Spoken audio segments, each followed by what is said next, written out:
घड़ियां समाप्त होने को हैं। बहुत जल्द हमारे गणमान्य अतिथि यहाँ पर पधारने वाले हैं। आप सबको बहुत शुभकामनाएं।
और क्या तांबा हो गया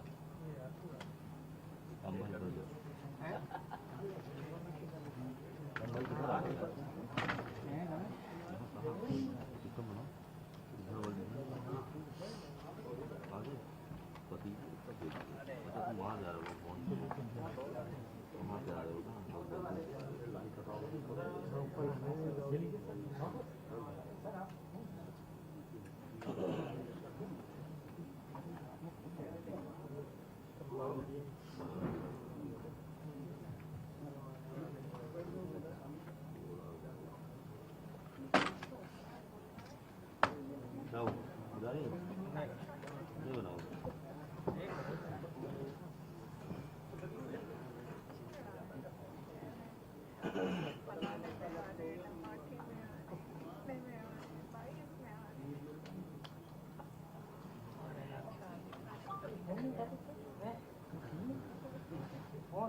कई बार फोन उठाने की तो बोलिए लगा है क्या फोन उठाने की लगा आराम से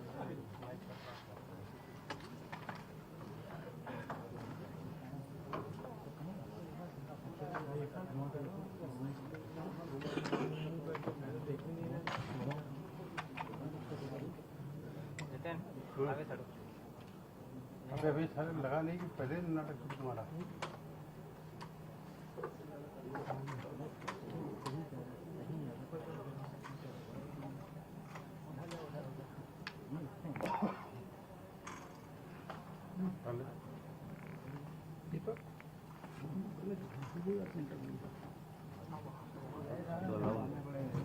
उधर अलाउ अरे वो देखो बैठे हैं जा रहा है हम क्या कर रहे हैं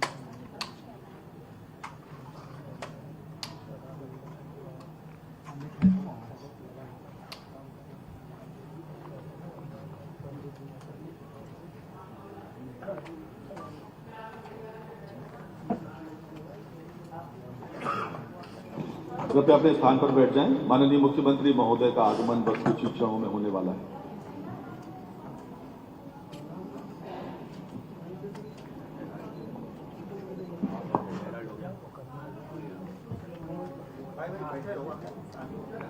जब गणमान्य अतिथि मंच पर पधारेंगे तो आप सब अपने स्थान पर खड़े हो जाएंगे। पहले राष्ट्रगान होगा और उसके पश्चात कार्यक्रम प्रारंभ होगा।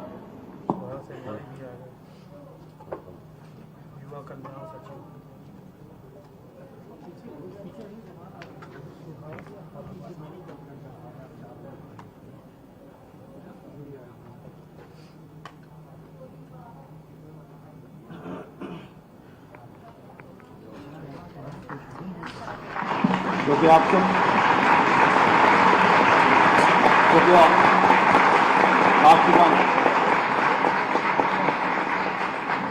कृपया आप सभी राष्ट्रगान के लिए अपने स्थान पर खड़े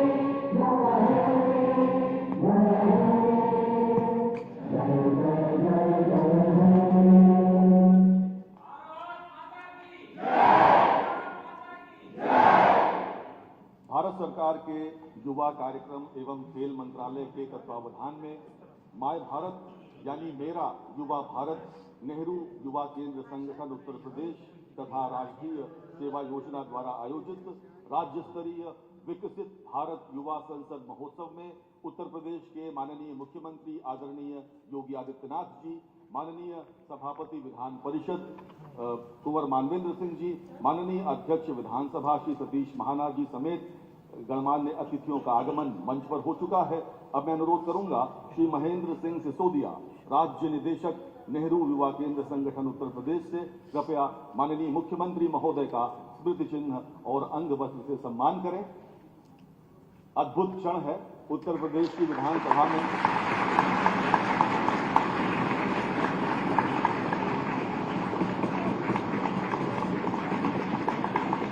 और अब मैं अनुरोध करूंगा डॉक्टर मंजू सिंह, राज्य संपर्क अधिकारी, राष्ट्रीय सेवा योजना से माननीय सभापति महोदय का सम्मान करें। माननीय सभापति महोदय का सम्मान डॉक्टर मंजू सिंह, राज्य संपर्क अधिकारी, राष्ट्रीय सेवा योजना, माननीय सभापति विधान परिषद कुंवर मानवेंद्र सिंह। और मैं अनुरोध करूंगा श्री समरदीप सक्सेना, क्षेत्रीय निदेशक राष्ट्रीय सेवा योजना से कृपया माननीय अध्यक्ष विधानसभा श्री सतीश महाना जी का सम्मान करें। समरदीप सक्सेना जी कृपया माननीय अध्यक्ष महोदय का सम्मान करें।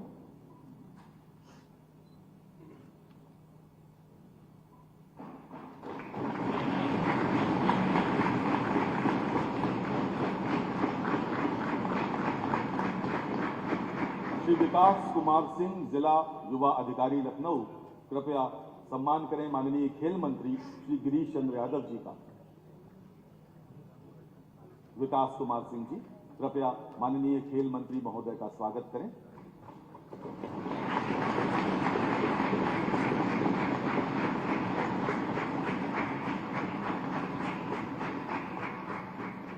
अगले 2 दिनों तक उत्तर प्रदेश की विधानसभा में पूरे प्रदेश से आए हुए 240 विद्यार्थियों के भाषण गूंजने वाले हैं और ये सभी विद्यार्थी प्रदत्त विषय पर 3 मिनट में अपनी बात सदन में प्रस्तुत करेंगे और इन 240 में से जो 3 सर्वश्रेष्ठ वक्ता होंगे वो दिल्ली के संसद भवन में शीघ्र ही उत्तर प्रदेश का प्रतिनिधित्व करेंगे। माननीय प्रधानमंत्री श्री नरेंद्र मोदी जी के विकसित भारत के 1 लाख यंग लीडर्स चुनने की दिशा में ये एक महत्वपूर्ण पहल है। अब मैं राज्य निदेशक नेहरू युवा केंद्र श्री महेंद्र सिंह सिसोदिया जी से अनुरोध करता हूं, कृपया स्वागत उद्बोधन दें श्री महेंद्र सिंह सिसोदिया।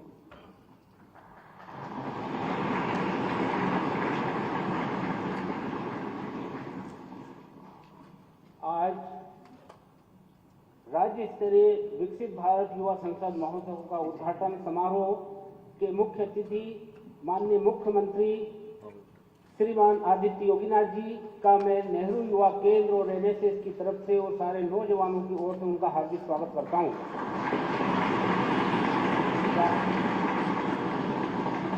कार्यक्रम के अध्यक्ष माननीय विधानसभा अध्यक्ष श्रीमान सतीश महाना जी का भी मैं सारे नौजवानों की ओर से बहुत हार्दिक स्वागत करता हूं।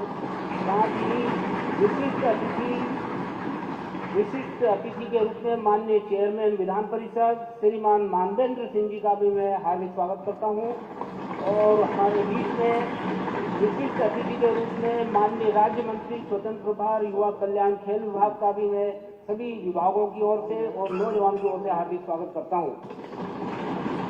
आज हमारे बीच में राज्य स्तरीय प्रतियोगिता आज आयोजित होने जा रही है, जिसमें माननीय जूरी मेंबर के रूप में पधारे हुए हैं सबसे पहले माननीय सदस्य विधान परिषद सीतापुर श्रीमान पवन चौहान साहब, माननीय विधायक बहराइच श्रीमती अनुपमा जायसवाल जी और माननीय विधायक लखनऊ श्रीमान नीरज बोहरा जी और सचिव युवा कल्याण खेल विभाग, ये जो है हमारे आज जूरी मेंबर रहेंगे, उनका भी मैं हार्दिक स्वागत करता हूँ। माननीय मंत्री महोदय और अतिथियों को मैं बताना चाहूँगा कि विकसित भारत के विजन पर युवाओं को की राय प्राप्त करने के लिए और विकसित भारत को कैसे विकसित बनाना है, सारे देश के नौजवानों का विचारों को साझा करने के लिए पूरे देश में इस प्रकार का कार्यक्रम माननीय प्रधानमंत्री जी के नेतृत्व में और उनके मार्गदर्शन में बहुत ही उत्साह के साथ आयोजित हो रहे हैं। हमारा बहुत सौभाग्य है कि पहली बार हमारे प्रदेश के गांव खेड़े के रहने वाले नौजवानों को इस विधान सभा में आने का हमें मौका मिला। इसका जो है ये मार्गदर्शन माननीय मुख्यमंत्री महोदय के आशीर्वाद और उनके मार्गदर्शन से संपन्न हो पाया और हमारे विधानसभा के अध्यक्ष महोदय का भी इसमें हमारा योगदान मिला। कार्यक्रम का जो उद्देश्य है वो जिला, राज्य और राष्ट्रीय स्तर पर युवाओं के साथ विचार विमर्श करने के बाद 18 से 35 वर्ष की आयु के युवाओं की आवाज को सुनना, उनके विचारों को जानना है। इस कार्यक्रम का उद्देश्य युवाओं की आवाज को राष्ट्रीय मुद्दों पर विचार विमर्श करने, नीति निर्माताओं के साथ बातचीत करने और भारत की विकास यात्रा में सार्थक योगदान देने के लिए एक मंच प्रदान करना है। युवाओं को सार्वजनिक मुद्दों से जुड़ने, आम आदमी के दृष्टिकोण को सामने अपनी राय बनाने, उसे स्पष्ट तरीके से व्यक्त करने के लिए इन नौजवानों को प्रोत्साहित करना है। युवाओं में निर्णय लेने की क्षमता विकसित करना है और माननीय प्रधानमंत्री जी के 2047 तक के विकसित भारत के विजन में देश की युवाओं की भागीदारी सक्रिय रूप से सुनिश्चित करना इस कार्यक्रम का मेन मकसद है। इस कार्यक्रम में 3 चरणों में ये पूरा कार्यक्रम भारत सरकार के युवा मामले एवं खेल मंत्रालय के मार्गदर्शन में किए जा रहे हैं पूरे देश में और पूरे देश की हर विधानसभा में ये कार्यक्रम आयोजित किए जा रहे हैं। इसके अंतर्गत 3 चरण तय हुए हैं। प्रथम चरण में जिला लेवल पर माई भारत के माध्यम से सारे नौजवानों के विचार वीडियो के माध्यम से मंगवाए गए और उनकी वीडियो को जूरी मेंबर के सामने रखा और हर जिले से 150 अच्छे बोलने वाले युवाओं को छांटा गया और उसके बाद 24 नोडल केंद्र बनाए पूरे 75 जिले यूपी में। उन 24 नोडल केंद्र पर जो 150 यूथ हर जिले से आए उनको वहां पर कंपटीशन कराया और वहां से 10-10 सिलेक्टेड नौजवानों को यहाँ विधानसभा भवन में लेकर के आए हैं। ये और इनका जो विषय था वन नेशन वन इलेक्शन, ये डिस्ट्रिक्ट लेवल का था। दूसरे चरण में ये राज्य स्तर पर प्रत्येक नोडल केंद्र से 10-10 युवाओं को जो आए हैं उनका यहाँ पर आज कंपटीशन होगा और इनका जो विषय रखा है भारतीय संविधान के 75 वर्ष, अधिकारों, कर्तव्य और प्रगति की यात्रा और संविधान के 11 संकल्प। इन 2 में से जिसकी जो इच्छा होगी वो बोलेंगे और अपने 3 मिनट में अपना विचार रखेंगे। इसके बाद तृतीय चरण के अंतर्गत जो यहाँ से सिलेक्ट होंगे वो 3 नौजवानों को दिल्ली ले जाया जाएगा। वहाँ पर माननीय प्रधानमंत्री जी, लोकसभा अध्यक्ष और हमारे मंत्रीगण उपस्थित रहेंगे और लोकसभा संसद में उस नौजवानों को वहाँ बोलने का और अपने विचार रखने का उसको मौका मिलेगा। ये कार्यक्रम रहेगा और मूल्यांकन की जो पद्धति रखी है, जो नियम बनाए है, उसमें 3 मिनट हर युवा को बोलना होगा। उसमें हिंदी और अंग्रेजी दोनों में किसी एक भाषा का चयन कर सकता है और उसमें मार्किंग सिस्टम रखा हुआ है। वो जो बोलेगा उसकी विषय वस्तु जो बोल रहा है वो सार्थक और तथ्यात्मक होना चाहिए, वो 20 नंबर का रहेगा और उसकी स्पष्टता और संरचना के 15 नंबर, मौखिक संचार और शारीरिक भाषा के 20 नंबर, नवाचार और सृजनात्मक में 10 नंबर, भाषा और प्रभाव में 10 और समय का पालन जो करेगा उसको 10 नंबर में से मिलेगा। अगर वो ज्यादा समय से ज़्यादा आएगा तो उसको माइनस मार्किंग हो जाएगी। और यदि किसी को बराबर नंबर आते हैं, यदि 2 या अधिक प्रतिभागी को समान अंक प्राप्त होते हैं, तो उस विषय से संबंधित सम्मानित जूरी मेंबर द्वारा एक सहज प्रश्न पूछा जाएगा, जिसका त्वरित और कुशल और प्रासंगिक उत्तर देने वाले व्यक्ति को, युवा को इसका चयन किया जाएगा। इस प्रकार इन नौजवानों को देश के विकास में जोड़ने के लिए और इनको विकसित भारत में अपना योगदान देने के लिए माननीय प्रधानमंत्री जी के नेतृत्व में बहुत युद्ध स्तर पर ये पूरे देश में काम चल रहा है। एक बार पुनः मैं हमारे अतिथियों का स्वागत करता हूँ। जय हिंद, धन्यवाद। बहुत बहुत धन्यवाद निदेशक महोदय। और अब मैं उत्तर प्रदेश के माननीय खेल मंत्री श्री गिरीश चंद्र यादव जी से सदन को संबोधित करने का आग्रह करता हूं। माननीय मंत्री महोदय। माननीय प्रधानमंत्री जी के आह्वान पर भारत सरकार के युवा कार्यक्रम एवं खेल मंत्रालय की योजना के अनुसार विकसित भारत युवा संसद 2025 के तत्वाधान में आयोजित उत्तर प्रदेश की विधानसभा में आज राज्य स्तरीय विकसित भारत युवा संसद 2025 कार्यक्रम के उद्घाटन के मुख्य अतिथि उत्तर प्रदेश सरकार के लोकप्रिय यशस्वी मुख्यमंत्री आदरणीय योगी आदित्यनाथ जी, मंच पर विराजमान हमारे उत्तर प्रदेश विधानसभा के विधानसभा अध्यक्ष माननीय सतीश महाना जी, और यहाँ पर उपस्थित युवाओं को मार्गदर्शन देने के लिए, उनका उत्साहवर्धन के लिए विधान परिषद के माननीय सभापति माननीय मानवेंद्र सिंह जी, एवं यहाँ जो है निर्णायक मंडल के हमारे सभी माननीय सदस्यगण, उस उत्तर प्रदेश के युवा जो सभी प्रतिभाग करने वाले हैं, ऐसे हमारे युवा साथीगण, मैं आज के इस अवसर पर मैं पूरे भारत सरकार के भी ओर से, खेल मंत्रालय युवा कार्यक्रम की ओर से और उत्तर प्रदेश के खेल एवं युवा कल्याण विभाग की ओर से हम माननीय मुख्यमंत्री जी का, माननीय विधानसभा अध्यक्ष जी का, माननीय विधान परिषद के माननीय सभापति जी का बहुत ढेर सारा स्वागत करता, अभिनंदन करता हूं।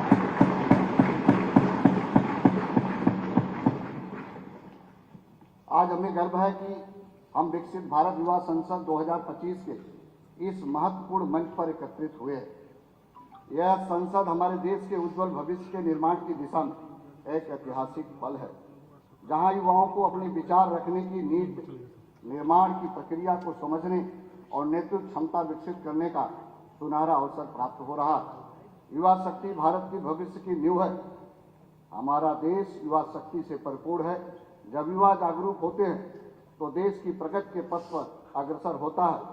आज का यह आयोजन हमारे युवाओं की राजनीति, नीति निर्धारण और शासन से जुड़े विषयों पर गहराई से विचार विमर्श करने का अवसर प्रदान करेगा।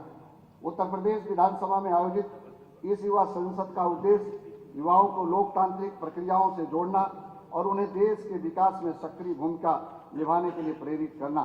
संविधान की जहां हम 75वीं वर्षगांठ मना रहे हैं, वहीं संविधान के 75 वर्ष पूरे होने पर अधिकार, कर्तव्य और प्रगति की यात्रा जैसे महत्वपूर्ण विषयों पर विचार विमर्श करेंगे। यह विषय हमें यह सोचने पर मजबूर करता है कि जिस संविधान ने हमें अधिकार दिए हैं, वह हमसे कुछ कर्तव्यों की भी अपेक्षा रखता है। जब हम अपने अधिकारों की रक्षा के साथ साथ अपने कर्तव्यों का पालन करेंगे, तभी हमारा राष्ट्र सशक्त और विकसित बनेगा। यह युवा संसद न केवल एक कार्यक्रम है, बल्कि एक आंदोलन है। यह ऐसा आंदोलन है जो युवा को नीति निर्माण और प्रशासन के क्षेत्र में नेतृत्व करने के लिए तैयार करेगा।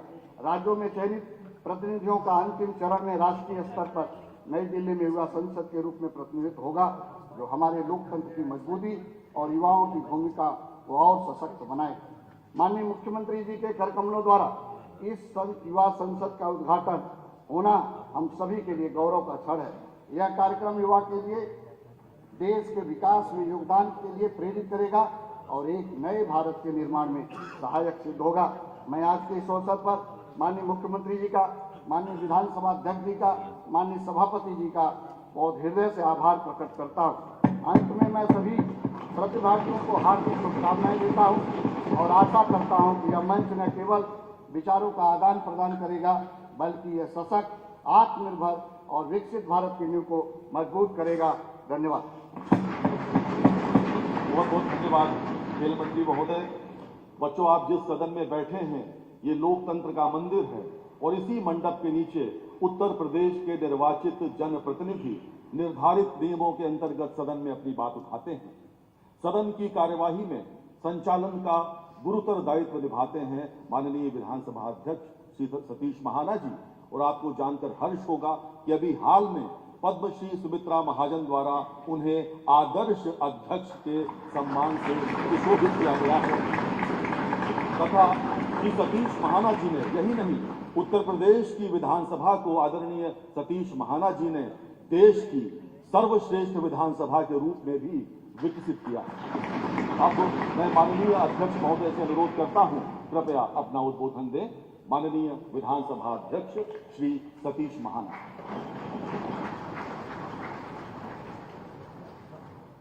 राज्य स्तरीय विकसित युवा संसद के आज इस सम्मेलन के अवसर पर हम सबका सौभाग्य है।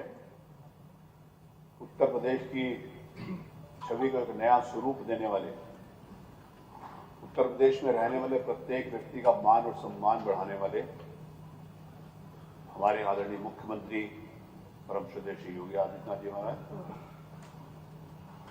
हमारे विधान परिषद के माननीय सभापति आदरणीय श्री मानवेंद्र सिंह जी,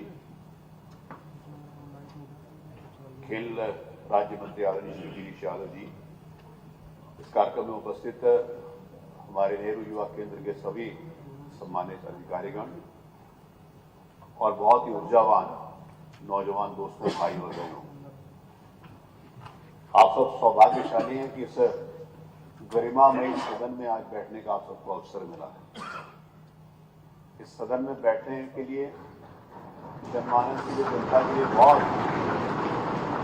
मेहनत करनी पड़ती है, समर्पित भाव से काम करना पड़ता है। आज देश का सौभाग्य है कि हमारे पास ऐसा नेतृत्व है जो नौजवानों की चिंता करता है, जो देश भविष्य की चिंता करता है। कदाचित हमारे देश के यशस्वी प्रधानमंत्री आदरणीय मोदी जी ने यह संकल्प दिया जिस समय हमारे देश की आजादी के 100 वर्ष पूरे होंगे 2047 में, तब हमारा देश कैसा होगा।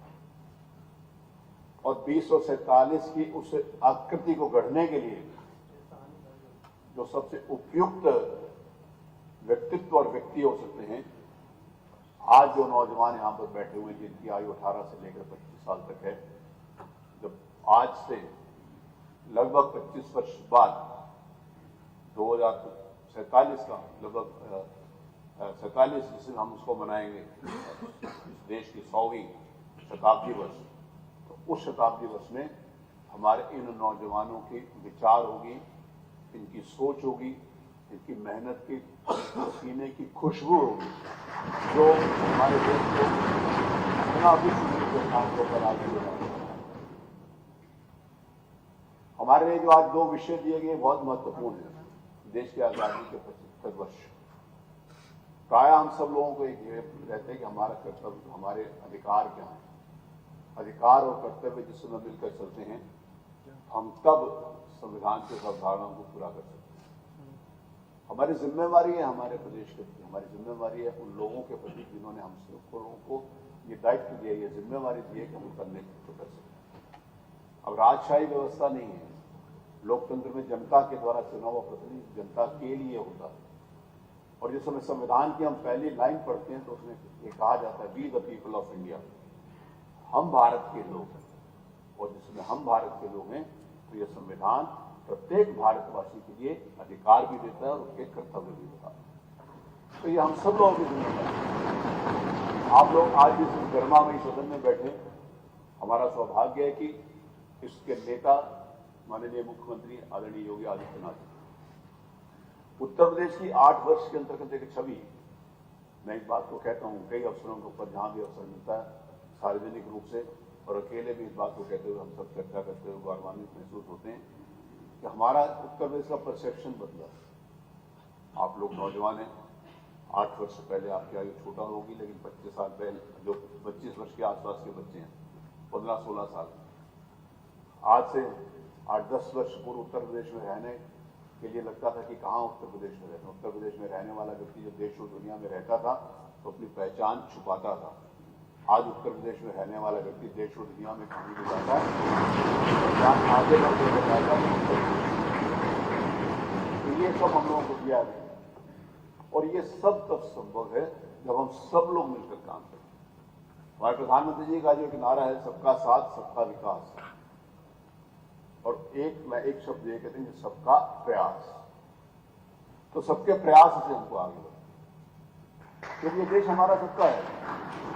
जैसे मैं विधानसभा की बात करता हूँ, विधानसभा के नए स्वरूप की बात करता हूँ, तो विधानसभा का नया स्वरूप मुख्यमंत्री जी के मार्गदर्शन में उनके द्वारा उनको जो मॉनिटरिंग की जाती है, जिसको देखा जाता है, जो जिम्मेवारियां दी जाती है, उसके लिए इस प्रकार के स्वरूप को आप सब लोगों से एक निवेदन करना चाहता हूं कि जो बात मैंने कही है कि आज उत्तर प्रदेश की छवि पूरे देश और दुनिया के सामने हम गर्व के साथ खड़े हो जाए।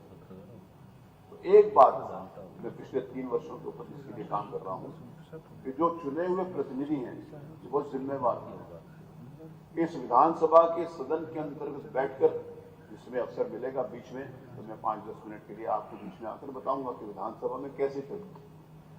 जनरल एक जो परसेप्शन था कि नेगेटिविटी का, वो सच नहीं है।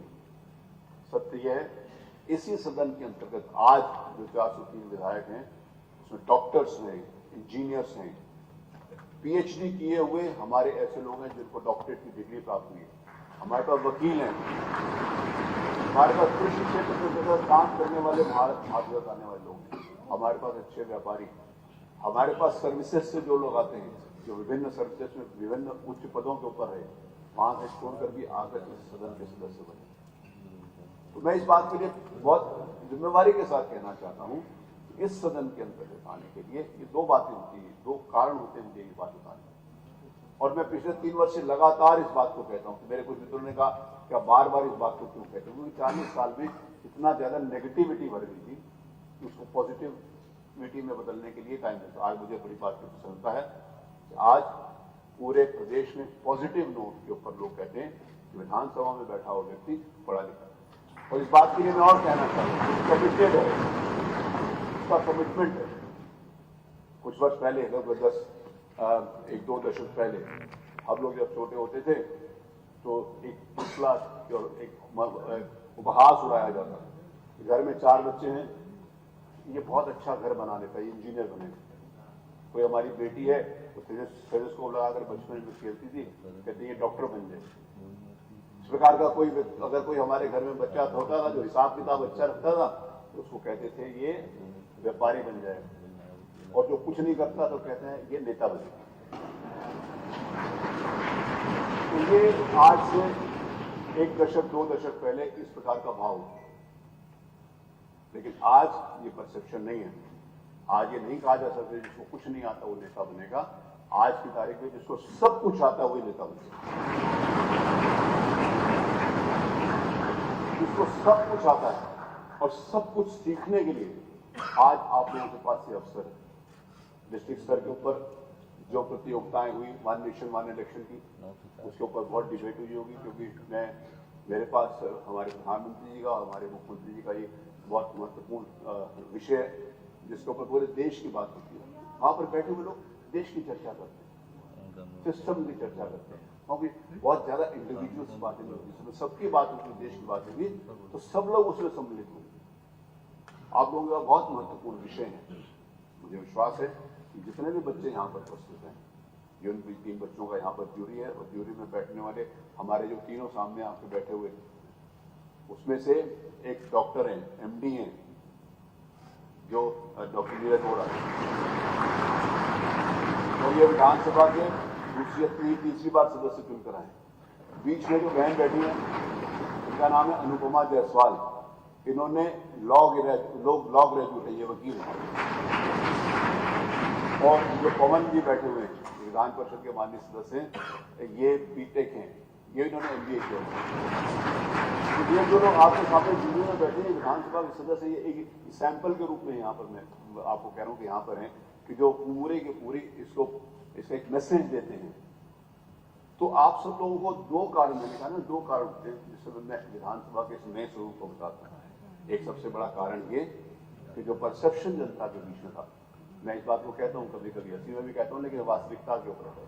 जिसमें मैंने बार बार इस बात को कहना शुरू किया तो मेरे को एक मेरे मित्र ने कहा, पत्रकार मित्र ने कहा कि कोई अपराधी नहीं है क्या वहां? मैंने उनसे पलट कर एक प्रश्न किया, जब आप अपराधियों को दिखाते थे तो कोई पढ़ा लिखा आदमी नहीं था क्या वहां? आज मुझे इस बात की प्रसन्नता है, हमारा मीडिया उस पॉजिटिवनेस के साथ उत्तर प्रदेश की विधानसभा का, विधायिका का एक नया स्वरूप जनता के बीच में ले जा रहा है। उस नए स्वरूप के कारण ये परसेप्शन बन रहा है जो बन रहा है।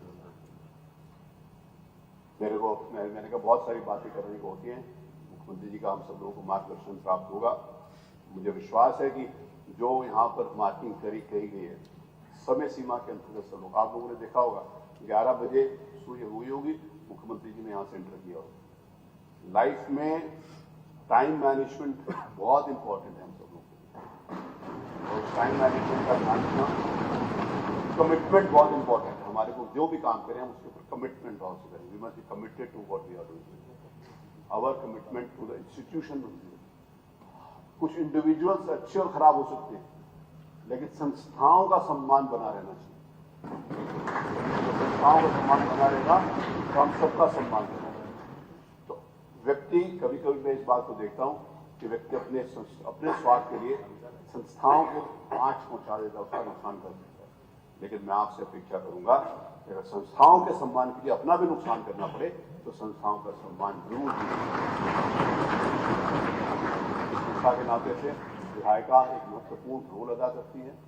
उस संस्था के नाते से जो चुने हुए प्रतिनिधि हैं, आज मैं इस बात को कहता हूं कि मुख्यमंत्री जी जो अभी हमारे कुंभ का हुआ है, सब लोगों ने देखा, वो सिर्फ भीड़ का एकत्रीकरण नहीं था, वो मैनेजमेंट का भी एक बहुत बड़ा सीक्रेट है। कितने लोग मैनेज कैसे किया? घर में अगर हम 50-100 लोगों को बुलाते हैं ना, तो उसके मैनेजमेंट के लिए 2 महीने पहले तैयारी करते हैं, कौन आएगा, क्या करेगा, क्या करेगा। इतने बड़े आयोजन के मैनेजमेंट के शिल्पकार माननीय मुख्यमंत्री जी, हम सब लोग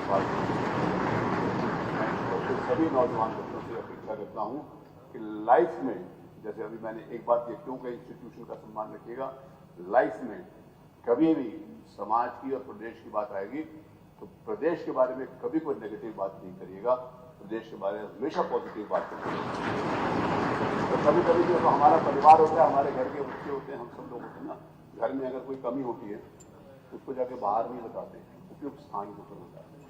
अगर समाज में कोई कमी है तो जहाँ पर उपयुक्त स्थान है वहाँ पर बताना चाहिए। लेकिन समाज में जब हम निकल कर आए तो अपनी उस गर्मावती उत्तर प्रदेश को, जिसने इस देश के कई प्रधानमंत्री दिए, और आज भी सौभाग्य से इस देश के प्रधानमंत्री उत्तर प्रदेश से ही हैं, और सब लोग मिलकर अपनी जिम्मेदारी को पूरा करेंगे। मैं इतनी अपेक्षा करता हूं आपसे, और जो भी यहाँ पर जिन भी 3 बच्चों को यहाँ पर चयनित किया जाएगा, तो मेरी सारे बच्चों के प्रति शुभकामनाएं कि जो बच्चे चयनित होंगे वो अच्छे होंगे, लेकिन सब लोग जो टैलेंटेड हैं तभी वहां से लेकर आज इस हाउस के अंतर्गत आज बैठने का प्रयास। आप सब लोग उत्तर प्रदेश की एक डिस्ट्रिक्ट को रिप्रेजेंट करते हो, और एक डिस्ट्रिक्ट को जब रिप्रेजेंट करते हो तो वहां से चुनकर आप सब योग्य हैं। कोई 3 बच्चे जो चुने जाएंगे वो भी अच्छे होंगे, लेकिन सब के सब योग्य, तभी यहाँ तक आए, यहाँ तक पहुँचने बहुत मुश्किल। जो 3 बच्चे यहाँ से जाएंगे वो देश में उत्तर प्रदेश के नाम को आगे बढ़ाएंगे। बहुत पक्की तैयारी के साथ हम चाहते हैं हमारे देश के अंतर्गत जो छवि उत्तर प्रदेश की है, सब आने वाले समय में आप सब लोग उसके संदेशवाहक के रूप में काम करेंगे, उसको आगे बढ़ाने के लिए काम करेंगे। मेरे पास बहुत सारी बातें कहने थे, बीच में 5 मिनट लेके आपको विधायिका के बारे में जरूर बताने यहाँ पर उपस्थित होऊंगा।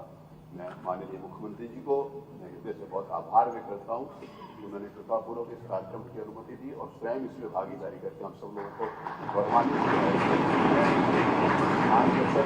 माननीय सभा आदरणीय श्री मानवेंद्र सिंह जी के प्रति हृदय से आभार व्यक्त करता हूँ, जो माननीय उच्च सदन के हमारे सभापति हैं, उनके मार्गदर्शन में मेरे को काम करने का अवसर मिलता, मेरे बड़े भाई जैसे हैं, मैं आपका सम्मान करता हूँ।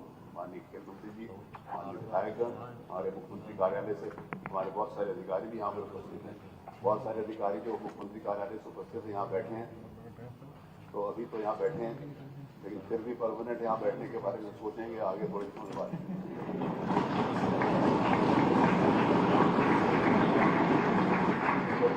यहाँ पर थोड़े समय बाद मैंने कहा अभी मदद तत्काल पूछना तैयार हो जाए।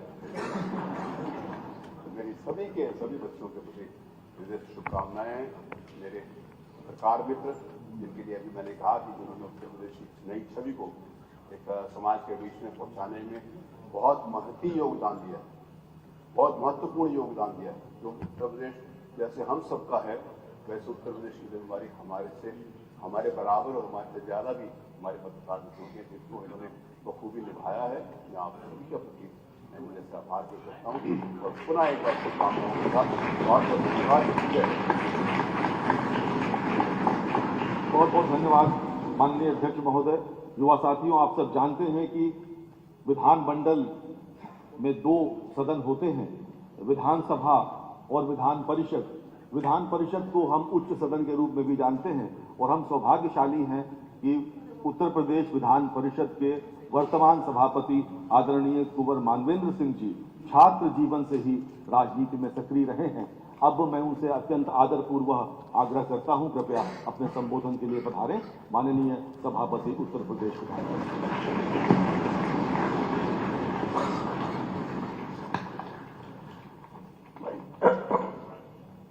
मंच पर आसीन पूरे देश में लोकप्रिय एवं उत्तर प्रदेश के यशस्वी मुख्यमंत्री माननीय योगी आदित्यनाथ जी, उत्तर प्रदेश विधानसभा के अध्यक्ष माननीय सतीश महाना जी, उत्तर प्रदेश सरकार के खेल एवं युवा कल्याण मंत्री माननीय गिरीश चंद्र यादव जी एवं सभी उपस्थित अन्य गणमान्य सदस्यों एवं प्रतिभागियों का मैं स्वागत एवं अभिनंदन करता हूँ। युवा राष्ट्र की मौलिक शक्ति होते हैं। युवा किसी भी राष्ट्र का तेज, बल, बोझ और ऊर्जा होते हैं। विकसित भारत युवा संसद एक प्रेरणादायक पहल है। इसका उद्देश्य युवाओं को देश के लोकतांत्रिक प्रक्रिया के लिए प्रेरित करना है। यह कार्यक्रम युवाओं को संसद एवं विधानमंडलों की कार्यप्रणाली, उनके अधिकारों एवं कर्तव्यों के बारे में जागरूक करने के लिए एक मंच प्रदान करता है। इस पहल के माध्यम से युवा पीढ़ी भारतीय संसद के कार्यों, नीतियों और राष्ट्रीय मुद्दों पर चर्चा करने का अवसर मिलता है। यह आयोजन प्रधानमंत्री श्री नरेंद्र मोदी जी के विकसित भारत 2047 के संकल्प को साकार करने की दिशा में एक महत्वपूर्ण प्रयास है। प्रधानमंत्री जी का मानना है कि भारत के युवा केवल विकास के लाभार्थी ही नहीं है, बल्कि वे इस विकास यात्रा के प्रमुख चालक भी हैं। उनके इसी संकल्प को पूरा करने के लिए युवा कार्यक्रम एवं खेल मंत्रालय, भारत सरकार अपने संगठन नेहरू युवा केंद्र तथा राष्ट्रीय सेवा योजना के माध्यम से यह युवा संसद आयोजित की जा रही है। यहाँ युवा अपने विचारों को स्वतंत्रता से प्रकट कर नीति निर्माण की प्रक्रिया में अपनी भूमिका सुनिश्चित कर रहे हैं। भारत को 2047 तक एक विकसित राष्ट्र बनाने के लिए हमें शिक्षा, कौशल विकास, रोजगार, नवाचार, टेक्नोलॉजी, पर्यावरण एवं सामाजिक सशक्तिकरण जैसे विषयों पर ध्यान केंद्रित करना होगा। हमारे पास दुनिया की सबसे बड़ी सशक्त युवा जनसंख्या है। यदि इसे सही दिशा दिया जाए तो यह युवा जनसंख्या भारत की सबसे बड़ी शक्ति बन सकती है। Startup, digital India, make in India और आत्मनिर्भर भारत जैसे पहल इस दिशा में कारगर सिद्ध हो रही हैं। एक विकसित भारत के निर्माण में शिक्षा की भूमिका सबसे महत्वपूर्ण है। हमें शिक्षा व्यवस्था को 21वीं सदी की आवश्यकताओं के अनुसार बनाना होगा।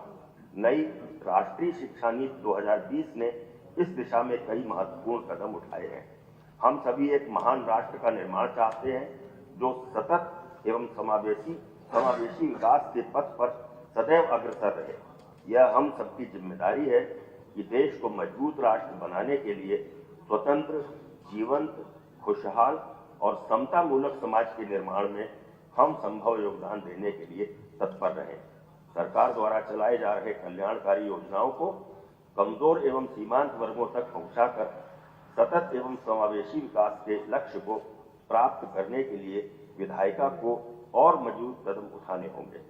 अगर हम सभी सतत एवं समावेशी विकास के लक्ष्य को निर्धारित समय में प्राप्त कर लेते हैं तो निस्संदेह संविधान में वर्णित लोक कल्याणकारी राज्य की संकल्पना को साकार कर सकेंगे। और एक सशक्त राष्ट्र के निर्माण में अपना योगदान दे सकेंगे। मुझे यह देखकर अत्यंत प्रसन्नता हो रही है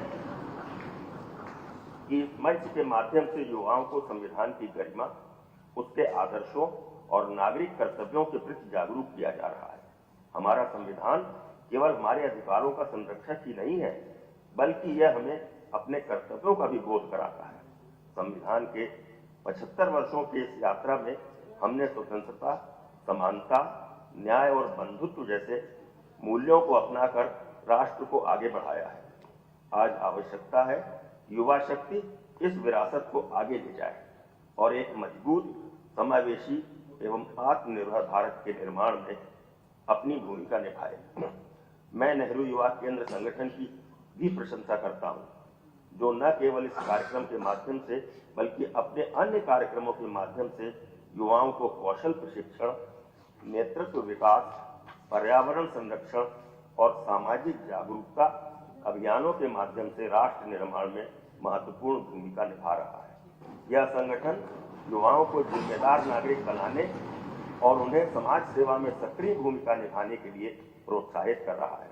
विकसित भारत युवा संसद केवल विचार विमर्श का मंच नहीं है, बल्कि यह युवाओं को लोकतंत्र, नीति निर्माण और सामाजिक सरोकारों में भागीदार बनाने का एक सशक्त प्रयास है। इस मंच पर व्यक्त किए गए विचार केवल प्रतियोगिता तक सीमित नहीं रहेंगे, बल्कि इन विचारों को नीति निर्माण तक पहुंचाया जाएगा, ताकि युवाओं के सुझाव और दृष्टिकोण को देश के विकास की दिशा में उपयोग किया जा सके। अंत में मैं यहाँ उपस्थित सभी युवाओं को यह संदेश देना चाहता हूँ कि आप भारत का भविष्य हैं। आपके विचार, आपकी ऊर्जा और आपका संकल्प ही देश को 2047 तक एक विकसित राष्ट्र बनाएगा। मैं सभी का आह्वान करता हूँ कि आप संविधान के आदर्शों का पालन करें, राष्ट्र के प्रति अपने कर्तव्यों का निर्वहन करें और अपने विचारों से समाज में सकारात्मक परिवर्तन लाने का प्रयास करें। आप सभी को इस कार्यक्रम में उत्साहपूर्वक भाग लेने के लिए हार्दिक शुभकामनाएं देता हूं। बहुत बहुत धन्यवाद। जय भारत, जय बहुत बहुत धन्यवाद सभापति महोदय। आज इस सदन में प्रदेश के सभी जनपदों से आए हुए युवा उपस्थित हैं और मैं आप सबसे जानना चाहता हूं कि क्या आपने पिछले 8 वर्षों में अपने प्रदेश को मजबूती के साथ आगे बढ़ता हुआ पिछली पायदानों से बाहर निकलकर एक विकसित प्रदेश बनते हुए देखा है क्या? यदि हाँ, तो पूरे सदन की मेजों को थपथपा कर उसकी गड़गड़ाहट से इस ऐतिहासिक भवन की मारने। प्यारे युवा साथियों, अब मैं आप सबकी ओर से उत्तर प्रदेश के लोकप्रिय युवा मुख्यमंत्री आदरणीय योगी आदित्यनाथ जी को, जो बदलते हुए प्रदेश के महानायक भी हैं, उनको आज की युवा संसद को संबोधित करने का आग्रह करता हूं। माननीय मुख्यमंत्री,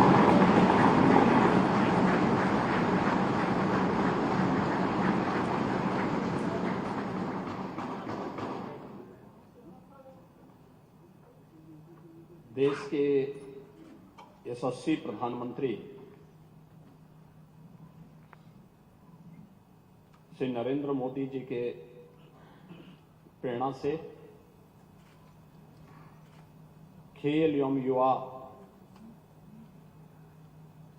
मंत्रालय भारत सरकार के माय भारत कार्यक्रम के अंतर्गत विकसित भारत युवा संसद महोत्सव कि आज के इस कार्यक्रम में उत्तर प्रदेश विधान परिषद के माननीय सभापति कुंवर मानवेंद्र सिंह जी, उत्तर प्रदेश विधानसभा के माननीय अध्यक्ष श्री सतीश महाना जी,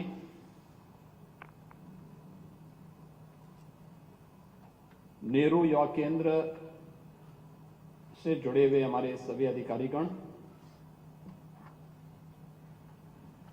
उत्तर प्रदेश विधानसभा सचिवालय से जुड़े हुए और संसदीय कार्य विभाग से जुड़े हुए हमारे अधिकारीगण, अन्य उपस्थित महानुभाव और प्रदेश के विभिन्न जनपदों से यहां पर उपस्थित भारत की युवा ऊर्जा के जीवंत स्वरूप मेरे युवा साथियों, मैं सबसे पहले आप सभी का देश की सबसे बड़ी विधायिका में हृदय से स्वागत करता हूं। आप सभी का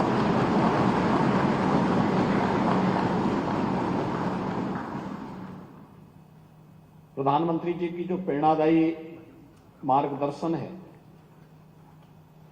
वह भावी भारत के लिए युवाओं की भूमिका किस रूप में रेखांकित करनी है, इसी को ध्यान में रख करके 2019 से युवा संसद के इस नए संकल्प को, जो जीवन के प्रत्येक क्षेत्र में नेतृत्व का गुण विकसित कर सके, इस उद्देश्य से आगे बढ़ाने का कार्य प्रारंभ हुआ है। माय भारत अभियान यह पिछले 2 वर्ष से लगातार इसमें मंथन चल रहा था। रजिस्ट्रेशन की कार्रवाई चल रही थी और प्रदेश भर से 240 ऐसे युवा जिन्होंने अलग अलग प्रतियोगिताओं में भागीदार बनकर के आज यहां पर देश के किसी भी राज्य की सबसे बड़ी विधायिका में इस चर्चा का हिस्सा बनने के लिए आप आए हैं, ये सबसे पहले आपके लिए गौरव की बात होनी चाहिए। और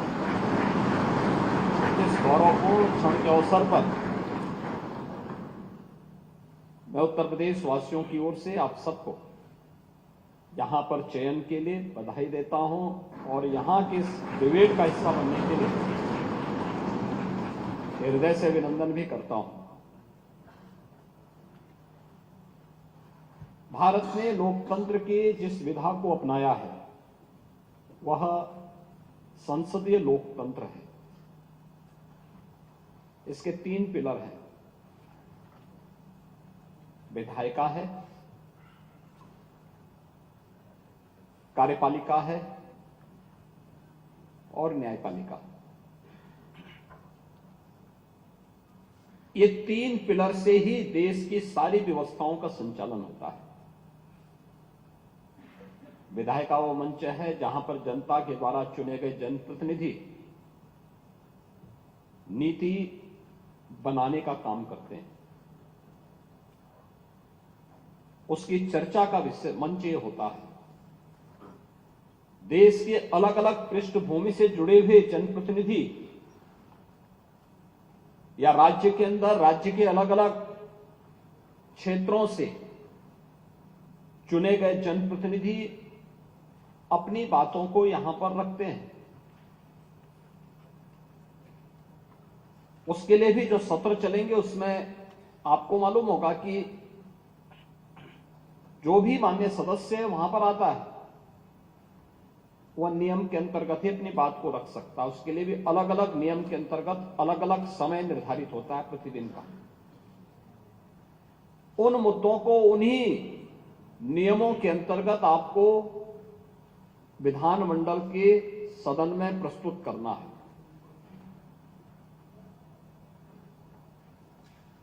और यहां पर जो नीति बनती है, जो कानून बनते हैं, जिन मुद्दों पे चर्चाएं होती हैं, फिर वही सरकार के पास जाती हैं और कार्यपालिका उसको इंप्लीमेंट करता है, उसको लागू करने का काम करता है, उसको आगे बढ़ाने का काम करता है। कहीं भी नियम विरुद्ध कोई आचरण न हो, उसके लिए जनता के लिए एक और मंच होता है जहां पर वह शासन के पास भी शिकायत कर सकता है। लेकिन अगर लगता है कि शासन अनसुना कर रहा है तो उसके लिए न्यायपालिका भी है। सामान्य रूप से अपराध होता है, उसको रोकने का दायित्व तो पुलिस के पास, पुलिस कार्रवाई करती है। अपराधी को सजा देनी है तो न्यायालय उसको सजा देगा। सामान्यतः कोई व्यक्ति अपनी कंप्लेंट किसी भी पुलिस अधिकारी के पास थाने से लेकर के और प्रदेश स्तर पर उस प्रकार की व्यवस्था की गई है, या एक लेखपाल से लेकर के मुख्य सचिव के स्तर तक एक प्रशासनिक तंत्र जनता की सेवा में लगा रहता है। इस सब के बावजूद अगर कहीं पर किसी को लगता है कि नहीं, उसकी प्रॉपर सुनवाई नहीं हो रही है, वह जनप्रतिनिधियों के पास जाता है, वह भी उनके बारे में बोलता है कि भाई नियम के अनुसार इसमें कार्रवाई होनी चाहिए। लेकिन उसके बाद भी उसके लिए एक मंच और खड़ा होता है कि वह न्यायपालिका में जाकर के, अलग अलग स्टेजेस होते हैं उसके भी, उसमें जाकर के अपनी बात को वहां पे रख सकता है। यानी ये तीनों एक दूसरे के विरोधी नहीं, तीनों एक दूसरे के पूरक हैं। एक नीति बनाने का काम करता है, यानी कानून भी बनाता है, एक उसको लागू करता है, और अगर कहीं पे कोई किसी प्रकार का कोई कंफ्यूजन है तो एक उसकी विवेचना करने का काम भी करता है, या उसके परिमार्जन के लिए आगे उस दिशा में प्रयास भी करता है। इसलिए इन तीनों को एक दूसरे के पूरक के रूप में मानना चाहिए। जब तीनों मिलकर के कार्य करते हैं तो सुशासन के लक्ष्य को प्राप्त करने में मदद मिलती है। और इसीलिए युवा संसद का उद्देश्य भी है ये नहीं कि आप केवल, हर व्यक्ति केवल आज से शुरू कर दे कि अब तो मुझे नेता ही बनना है। नेता का मतलब एक नेतृत्व का गुण आपके मन में विकसित होना चाहिए। जीवन के किसी भी क्षेत्र में आप विधायिका के माध्यम से, आप कार्यपालिका के किसी तंत्र के रूप में भी काम कर सकते हैं।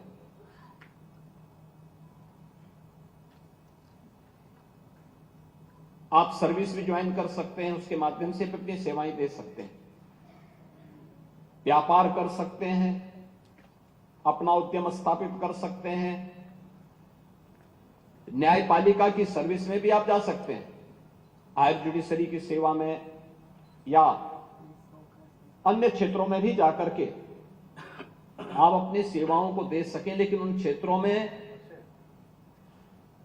कुछ विशिष्ट करने की,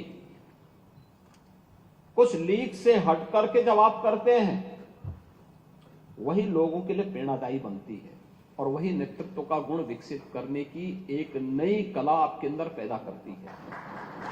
जब हम लकीर का फकीर बन जाते हैं, जब हम लकीर का फकीर बनते हैं और अपने कार्य से मुंह चुराते हैं,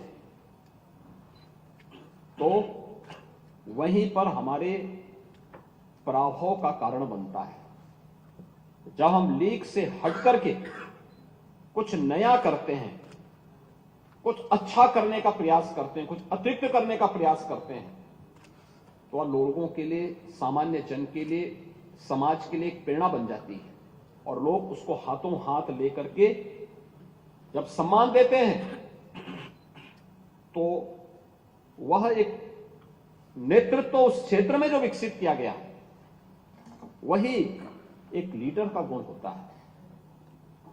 ऐसे जीवन के किसी भी क्षेत्र में अनंत संभावनाएं होती है अपनी बातों को रखने का, अपने कार्य क्षेत्र को आगे बढ़ाने का। और इसीलिए प्रधानमंत्री मोदी जी ने यह सुनिश्चित किया कि देश की पूरी व्यवस्था का संचालन होता है एक संविधान से। हम कानून कोई भी बनाते हैं, भारत का संविधान हमारे सामने होता है। भारत का संविधान 26 नवंबर 1949 को बनकर के तैयार हुआ। उसका जो ड्राफ्ट था वह बाबा साहब डॉक्टर भीमराव अंबेडकर ने भारत के संविधान सभा को सौंपा था और प्रधानमंत्री मोदी जी ने 26 नवंबर 2015 से इस तिथि को संविधान दिवस के रूप में मनाने के कार्यक्रम को आगे बढ़ाया। इसके पीछे का भाव ही था इसके पीछे का भाव ही यही था कि हम लोग अपने संविधान निर्माताओं के प्रति कृतज्ञता ज्ञापित कर सके। कृतज्ञता इस बात के लिए ज्ञापित कर सके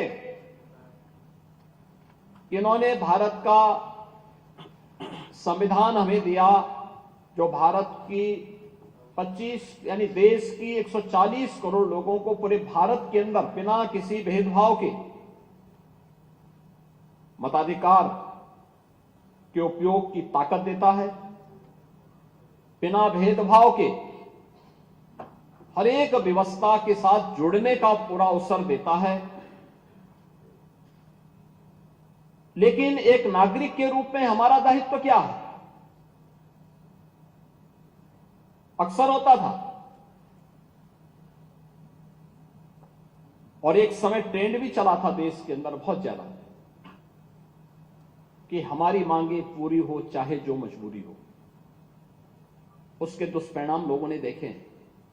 बहुत सारे राज्य तबाह हो गए। आर्थिक रूप से जो देश के कभी समृद्ध राज्य माने जाते थे कंगाल हो गए। बहुत सारे नगर ऐसे थे जो देश के अंदर अपनी आर्थिक समृद्धि के लिए जाने जाते थे, वे पूरी तरह अस्तित्व से जूझते हुए दिखाई दे रहे थे।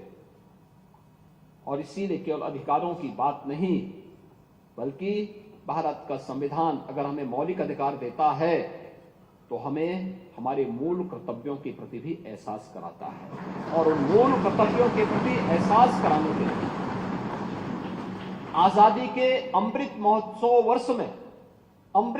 वर्ष में प्रधानमंत्री मोदी जी ने देशवासियों के सामने रखा था, एक विजन रखा था, एक विजन डॉक्यूमेंट 25 वर्ष का, कि देश जब 2047 में अपनी आजादी का शताब्दी महोत्सव मना रहा होगा, 100 साल की यात्रा अपनी पूरी कर रहा होगा आजादी की, तब कैसा भारत चाहिए? तब कैसा भारत चाहिए? एक विकसित भारत। विकसित भारत की उस परिकल्पना को साकार करने के लिए हमारे स्तर पर क्या प्रयास होने चाहिए? हमारे स्तर पर प्रयास होने हैं हर नागरिक के लिए पंच प्रण की बात प्रधानमंत्री मोदी जी ने की। और ये पंच प्रण ही जिसमें विरासत के सम्मान से लेकर के अपने अपने कर्तव्यों के निर्वहन करने तक अलग अलग क्षेत्र से जुड़े हुए कार्यों को, किसी के साथ भेदभाव नहीं करना है, अपने विरासत का सम्मान करना है, अपने कर्तव्यों का पालन करना है। अलग अलग क्षेत्र में जो 5 प्रण प्रधानमंत्री मोदी जी ने आजादी के अमृत महोत्सव वर्ष में देशवासियों को दिलाए थे, वे पंच प्रण इसके आधार बनेंगे। और उस पंच प्रण की आधारशिला को आगे बढ़ाने के लिए युवा शक्ति को हमें जागरूक करना होगा, क्योंकि जब ये देश अपनी आजादी का अमृत महोत्सव वर्ष मना रहा होगा, तब आपकी उम्र वह होगी जो आज हमारी उम्र है। उन स्थितियों में आपके हाथों में नेतृत्व होगा, जीवन के अलग अलग क्षेत्र का नेतृत्व होगा। कोई विधायिका के माध्यम से होगा, कोई कार्यपालिका के माध्यम से होगा, कोई न्यायपालिका के माध्यम से होगा। किसी के पास जीवन के अलग अलग क्षेत्र में नेतृत्व के गुण विकसित हो रहे होंगे। और याद रखना, नेतृत्व का गुण विकसित होने के लिए व्यक्ति का आचरण और उसका विचार, ये दोनों बहुत मायने रखता है। आचार और विचार में समन्वय व्यक्ति को हमेशा एक नई ऊंचाई को आगे ले चलने के लिए प्रेरित करता है। जब दोनों में विषमता होती है और जन विश्वास का प्रतीक नहीं होता। हमारा विचार सबसे पहले ऐसे होना चाहिए, किसी भी व्यक्ति के बारे में जानकारी लेनी हो, उसकी पृष्ठभूमि के बारे में जानकारी लेनी हो, उसका विचार आपको बता देगा। उसके विचार कैसे हैं, उसका आचरण बता देगा। इसमें समन्वय व्यक्ति को अंतःकरण से करना होगा। लेकिन आपका व्यवहार कैसे होना चाहिए समाज के प्रति, यह आपकी पृष्ठभूमि के बारे में बता देता है। एक छोटी सी कथा आती है। एक जंगल में एक दृष्टिबाधित व्यक्ति रहता था। उस जंगल में बैठ करके साधना कर रहा था। ऐसे भी दृष्टिबाधित था, कोई दूसरा उपाय था नहीं, तो उसी जंगल में रह करके कुटिया बना करके रहता था। जो लोग वहां से गुजरते थे कुछ दे देते थे तो अपनी आजीविका चला लेता था। एक दिन एक राजा शिकार खेलने के लिए जंगल में गया। तो चलते चलते चलते चलते वह बहुत अंदर चला गया।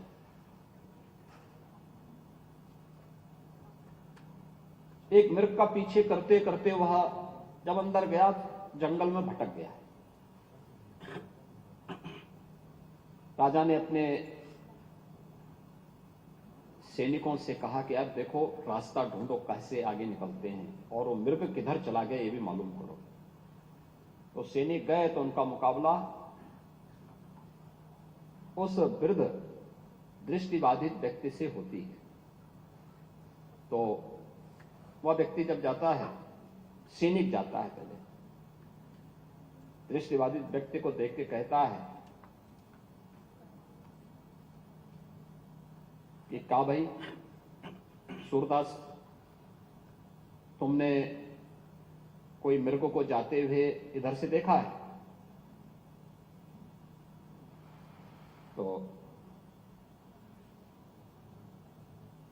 उसने कहा भाई मैं कैसे देख पाऊंगा, मेरे पास तो ईश्वर ने आंख ही नहीं दी है, दृष्टि ज्योति ही नहीं दी है, मैं कैसे बता सकता हूं। खैर, वह अभद्र व्यवहार करते हुए आगे बढ़ गया।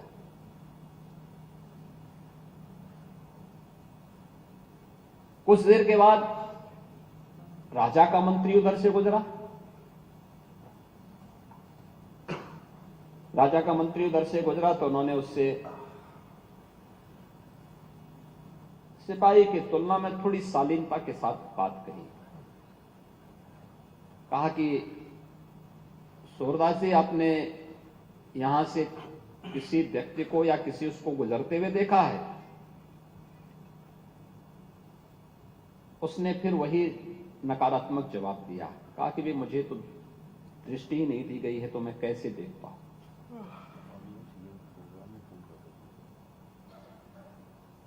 कुछ देर बाद वहां पे राजा पहुंचे। राजा वहां पहुंचे, कुटिया के पास गए, उन्होंने पहले उसे प्रणाम किया। प्रणाम करने के बाद उन्होंने उसको बड़ी शालीनता के साथ कहा बाबा जी, आप यहां कब से रहते हैं और यहां कैसे आपकी आजीविका चलती है? वो भोजक था। तो फिर उन्होंने कहा कि क्या यहां से कुछ लोगों को आपने जाते हुए देखा है? राजा ने कहा हाँ। उन्होंने, जो सूरदास था, उसने कहा कि हाँ, पहले यहां से मृग दौड़ा था, बाद में आपके सिपाही गए थे, और फिर आपका मंत्री गया था, और अब आप राजा में से आके बात कर रहा है, तो मुझे तो अच्छा लगा। अच्छा, भोजक थे। उसने कहा इनके पास तो नेत्र ज्योति नहीं है, कैसे इन्होंने मुझे पहचाना? तो उन्होंने पूछा, कहा बाबा जी आप बताइए, आपके पास तो नेत्र ज्योति नहीं है, आपने कैसे पहचान लिया कि मैं राजा हूं? उन्होंने कहा नहीं, आपका व्यवहार, आपका आचरण ये बताता है कि आप ही राजा होंगे।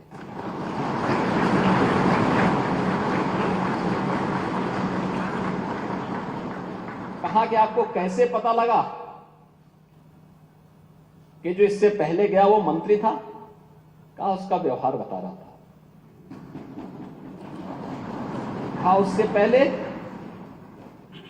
जो गया वो सिपाही है, कैसे आपने अंदाजा? कहा भाई उसका लहजा ही बात करने का ऐसा था कि मैंने अंदाजा लगा लिया कि वह जरूर कोई सिपाही होगा। याद रखना, वह आपके व्यक्तित्व को भी प्रदर्शित करता है। और याद रखना, भारत की पहचान इस देश से दुनिया में एक विशिष्ट है। भारत भारत क्यों बना, हमें इसको जानने का प्रयास करना चाहिए और इसलिए महत्वपूर्ण है। आप देखते होंगे हमारे यहां रिश्तों की एक अनुपम श्रृंखला है।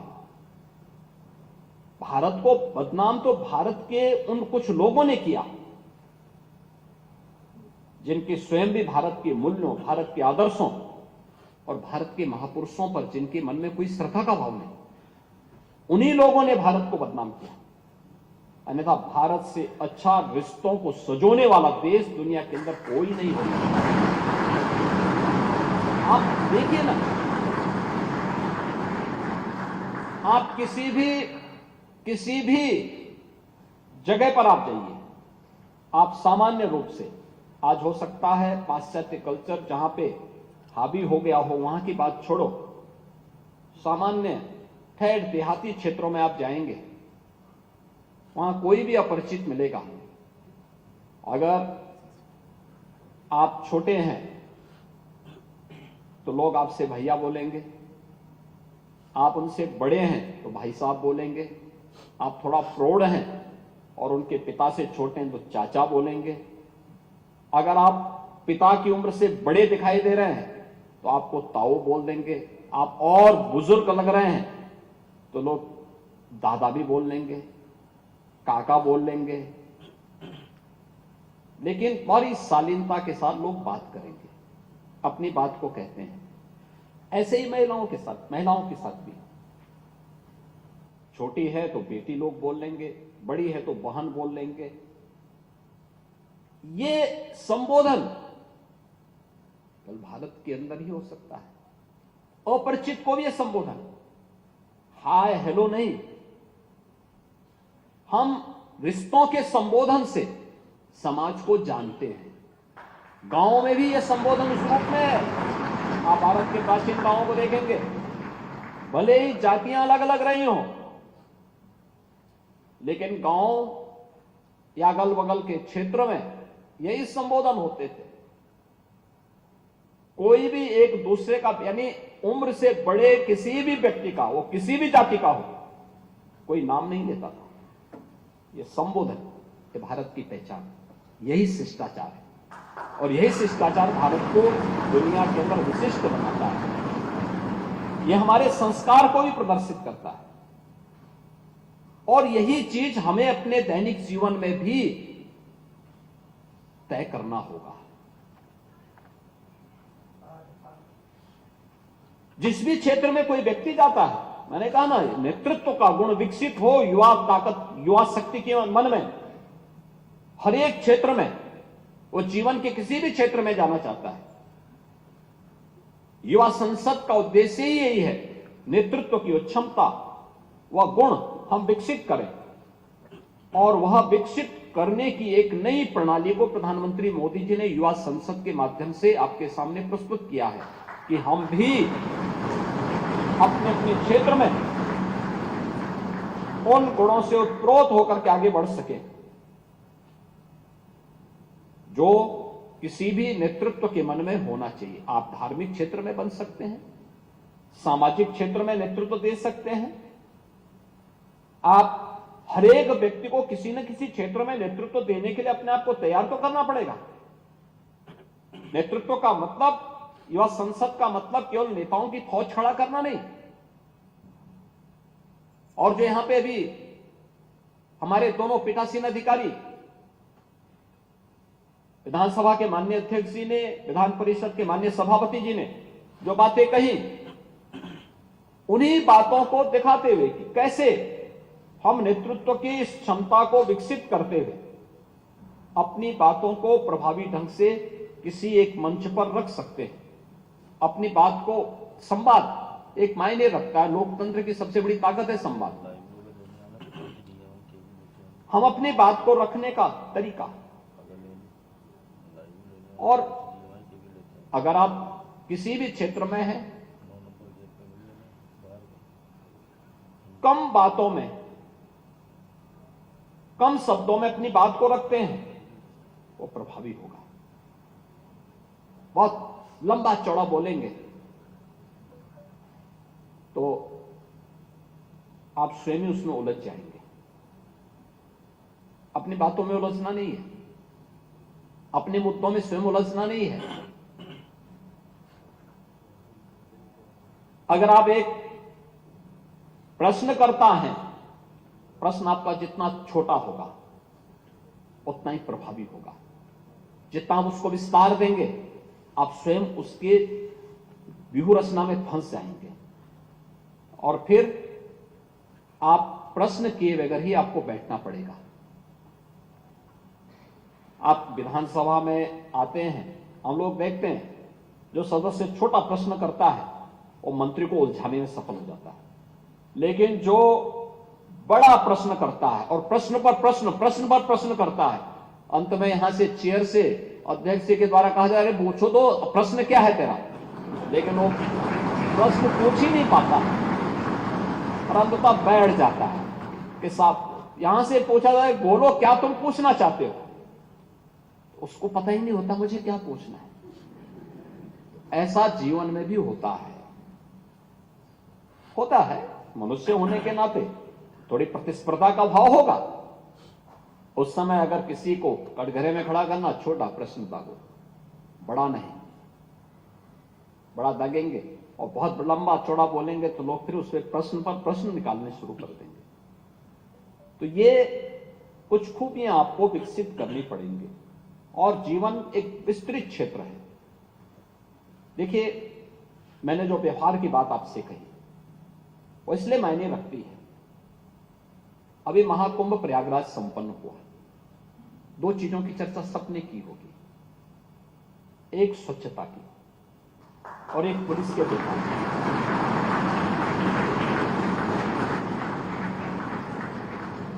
यद्यपि सामान्य रूप से हम लोग सफाई कर्मचारी तैनात कर देते हैं, उनके साथ सुपरवाइजर हो जाते हैं, वो लोग अपनी सफाई करें, लेकिन यहां पे ऐसा नहीं किया गया, वहां ऐसा नहीं किया गया। उनकी तैनाती की हुई, फिर उनकी ट्रेनिंग हुई,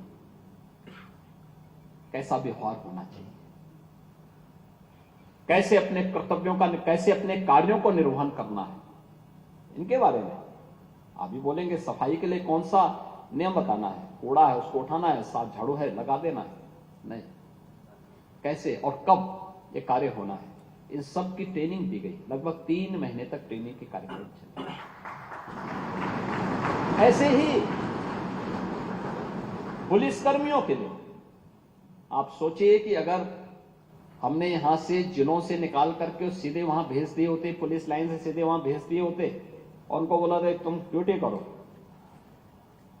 तो दुर्गति तय थी, क्योंकि वह अपने स्वयं की सर्विस के अनुसार उस प्रकार का व्यवहार जरूर करता जिसके लिए वो जाना जाता है। लेकिन नहीं, तैनाती के बाद उसकी ट्रेनिंग दी गई, बिहेवियर कैसे होना है आपका, तो बिहेवियर चेंज के बारे में ट्रेनिंग दी गई और जैसे इस पर कार्य हुआ, परिणाम आपके सामने जो आया, सबने कहा बहुत अच्छा व्यवहार था। पुलिस कार्मिकों का व्यवहार राजा के सिपाही की तरह नहीं, लोकतंत्र के सिपाही की तरह।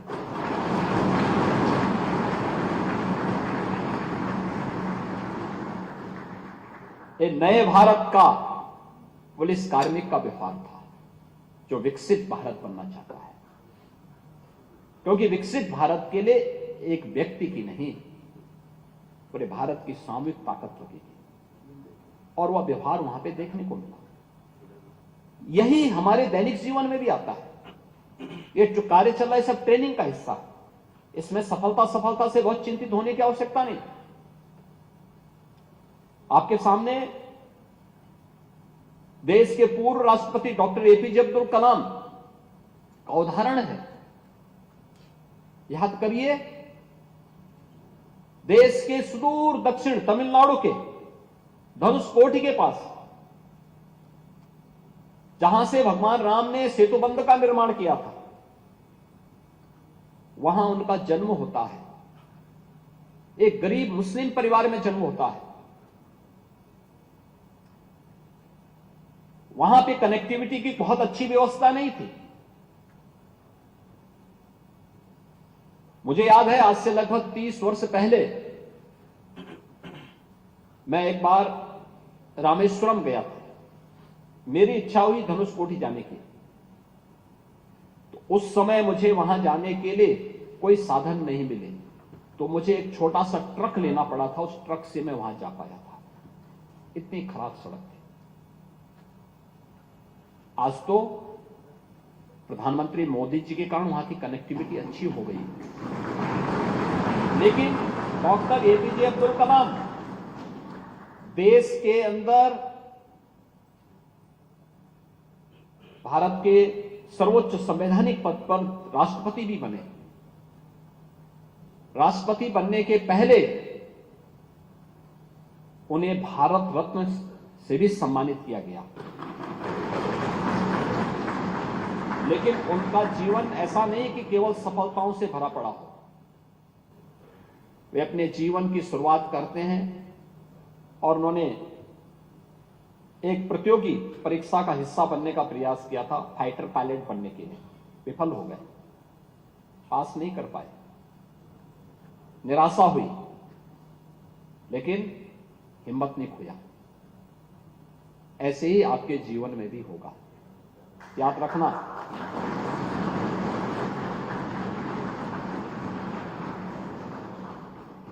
सफलता और असफलता, इन दोनों के बीच में बेहतर संतुलन होना चाहिए।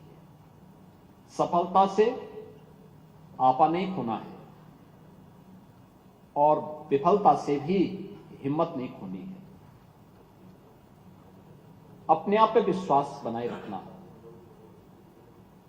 अपने आप में विश्वास बनाए रखना होगा।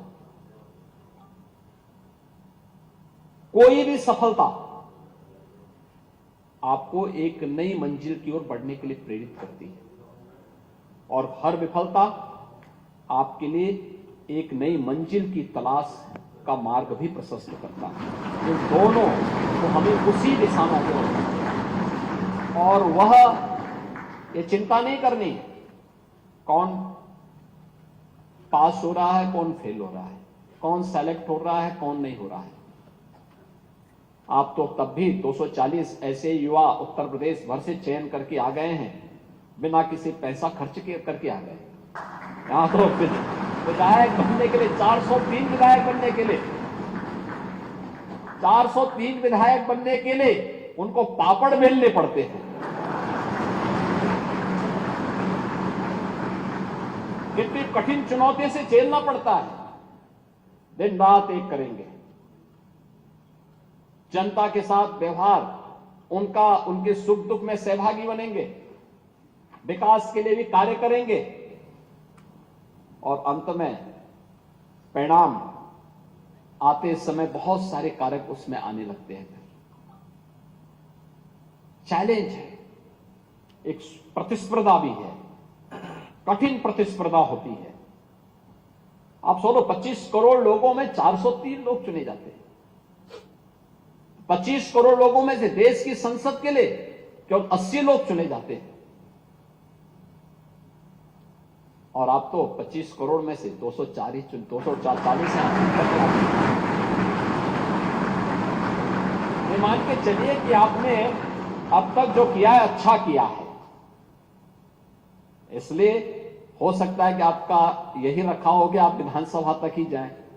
तो विधानसभा में जाना भी बहुत सारे लोगों के लिए, 25 करोड़ लोगों में आप ये मानिए सबसे पहले कि हमने अच्छा किया और फिर नेतृत्व का अवगुण विकसित करिए। उसके लिए आपको विषय की जानकारी होनी चाहिए। शॉर्टकट का रास्ता मत अपनाइए। जीवन में कभी शॉर्टकट का रास्ता नहीं। हां, विस्तार खूब दीजिए, जीवन को खूब विस्तार दीजिए और उसको सूत्रों में फिर बांधिए।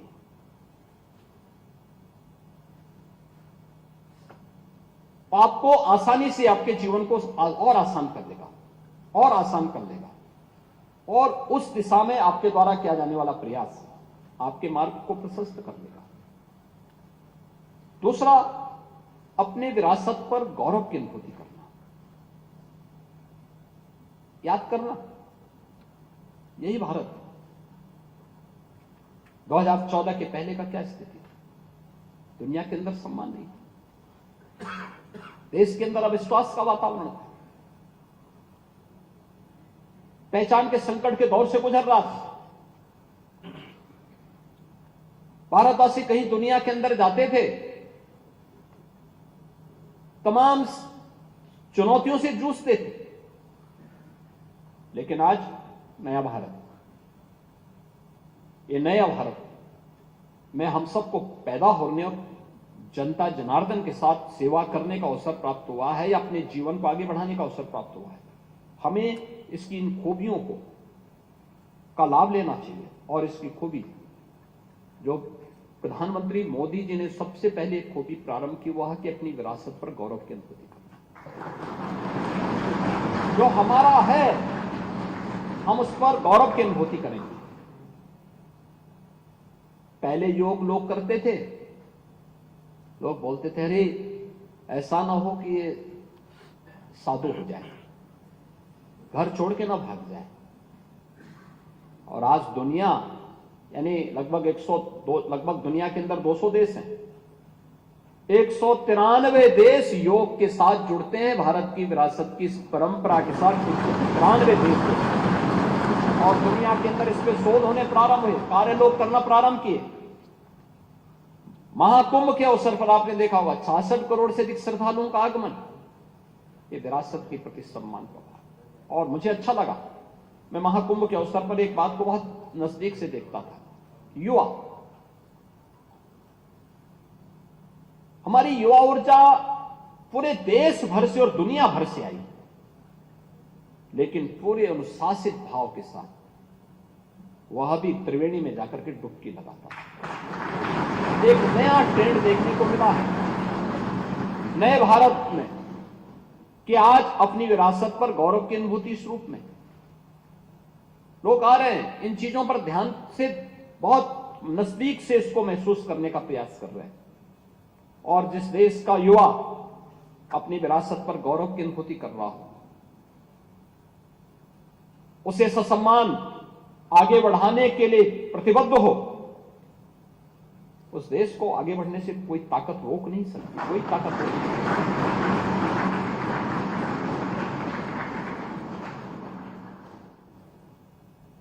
हमने प्रधानमंत्री जी के उसी प्रेरणादायी नेतृत्व से प्रदेश के अंदर कार्य करना प्रारंभ किया। और मैं धन्यवाद दूंगा माननीय अध्यक्ष विधानसभा को भी और माननीय सभापति विधान परिषद को, ये हमारे दोनों सदन जिन्हें मिलकर के विधानमंडल बना है। आपने देखा होगा ई विधान बना है, ये टैबलेट लगा हुआ है, कागज अब नहीं उपयोग किया जाता है, ई कैबिनेट होती है, कोई कागज सर्कुलेट नहीं होता है, टैबलेट है, आप उसके माध्यम से अपने कार्य को आगे बढ़ाइए। यह टेक्नोलॉजी का उपयोग करना, ये जीवन को आसान भी बनाता है, लेकिन साथ साथ यह भ्रष्टाचार पर प्रहार का भी एक सशक्त माध्यम भी है। आप में से बहुत सारे लोग देखते होंगे, आज हम लोग राज्य और केंद्र की जुड़ी हुई 205 से अधिक सेवाओं को डीबीटी के माध्यम से लाभार्थी परक योजनाओं का लाभ उन लाभार्थियों तक पहुंचाते हैं। एक क्लिक से यहां से करोड़ों लोगों के खाते में पैसा चला जाता है। पहले होता क्या था, 300 रुपया महीना पेंशन मिल रहा है, 4 महीने में एक बार वो पेंशन जाती थी या 3 महीने में पेंशन जाती थी, और उसमें भी उस विभाग का बाबू कट मांगता था, उस गरीब से भी कट मांगता था। लेकिन आज ऐसा नहीं, आज तो वेरिफिकेशन पहले से है, सब कुछ है, और यहीं से क्लिक किया, उसके खाते में पैसा चला गया और उसको एक मैसेज कर दिया जाता है, ये देखो आपके खाते में पैसा चला गया है, अगर कोई समस्या होगी तो आप यहां बताइए। ऐसे स्कॉलरशिप के लिए होता था, बच्चों को स्कॉलरशिप नहीं मिल पाती थी और वो जाते थे बाबू के पास जाते थे, फिर वहां पे तमाम प्रकार की वो शुरू होती थी। आज तो यहां से ही क्लिक किया जाता है, सारा पैसा लाखों बच्चों के साथ एक साथ पैसा उसके खाते में पहुंच जाता है। टेक्नोलॉजी कितना आसान कर सकती है जीवन को, लेकिन टेक्नोलॉजी हमारे हाथ से ही नियंत्रित होना चाहिए, हम टेक्नोलॉजी से नियंत्रित न हो, ये भी हमें ध्यान रखना है। और ई विधान करने वाला पहला राज्य बना उत्तर प्रदेश। आपने विधानसभा में प्रवेश करते ही आपने देखा होगा कि विधानसभा के अंदर किस रूप में विधानसभा के स्वरूप को एक व्यवस्थित तरीके से पूरा परिचय, किस कोई भी जाएगा, कोई गाइड की आवश्यकता नहीं, आप जाएंगे एक एक जगह थोड़ा समय निकाल करके एक ओर से घूमते हुए जाएंगे, देखते जाएंगे, आपकी समझ में आएगा कि वास्तव में कैसी हमारी संवैधानिक संस्थाएं कैसी होनी चाहिए, उसका स्वरूप कैसे होना चाहिए। आपको कहीं भी पान खा के नहीं थूका हुआ मिला होगा, गंदगी नहीं मिली होगी। आपने देखा होगा एक दिन यहां पे एक किसी सुपर महानुभाव ने कहीं पान खा के थूक दिया, कैमरे में कैच हो गया। तो विधानसभा के अध्यक्ष जी ने उनको अपने चेंबर में बुला करके कहा कि आप साफ करेंगे या फिर हमें विधानसभा के फ्लोर में बात रखनी पड़ेगी। उन्होंने कहा कि मैं चुपचाप साफ करूंगा। तो ये नौबत नहीं आनी चाहिए। वैसे भी सार्वजनिक स्थानों पर थूकना, गंदगी करना, अपने घर के किसी कूड़े को फेंकना, प्लास्टिक का इस्तेमाल करके उसको फेंक देना, ये जानते हुए कि सिंगल यूज प्लास्टिक पे बैन है, ये चीजें क्या दिखाती हैं? ये चीजें दिखाती हैं कि हमारा आचरण कितना अभद्र है, कितना अशिष्ट है। ये हमारी शिष्टता का नहीं, हमारी भद्रता का नहीं,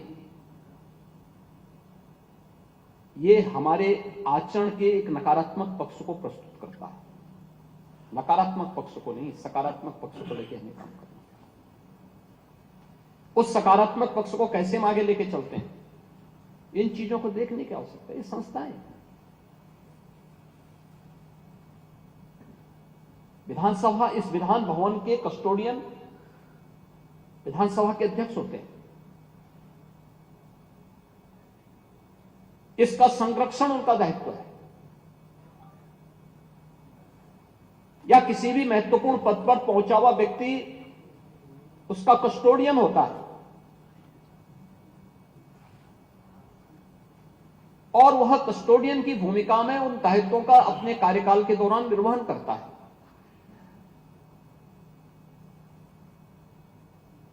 वो मालिक नहीं होता।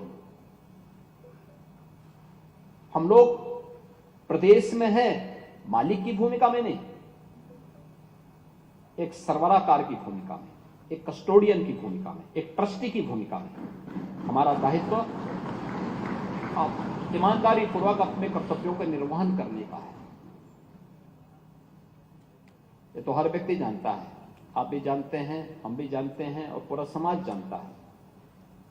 जो लोग संपत्ति बटोर रहे हैं वे सब जानते हैं, सब वहीं छूट जाएगा और कोई आग के हवाले ऐसे हो जाएगा जैसे दृश्य आपने को देखे।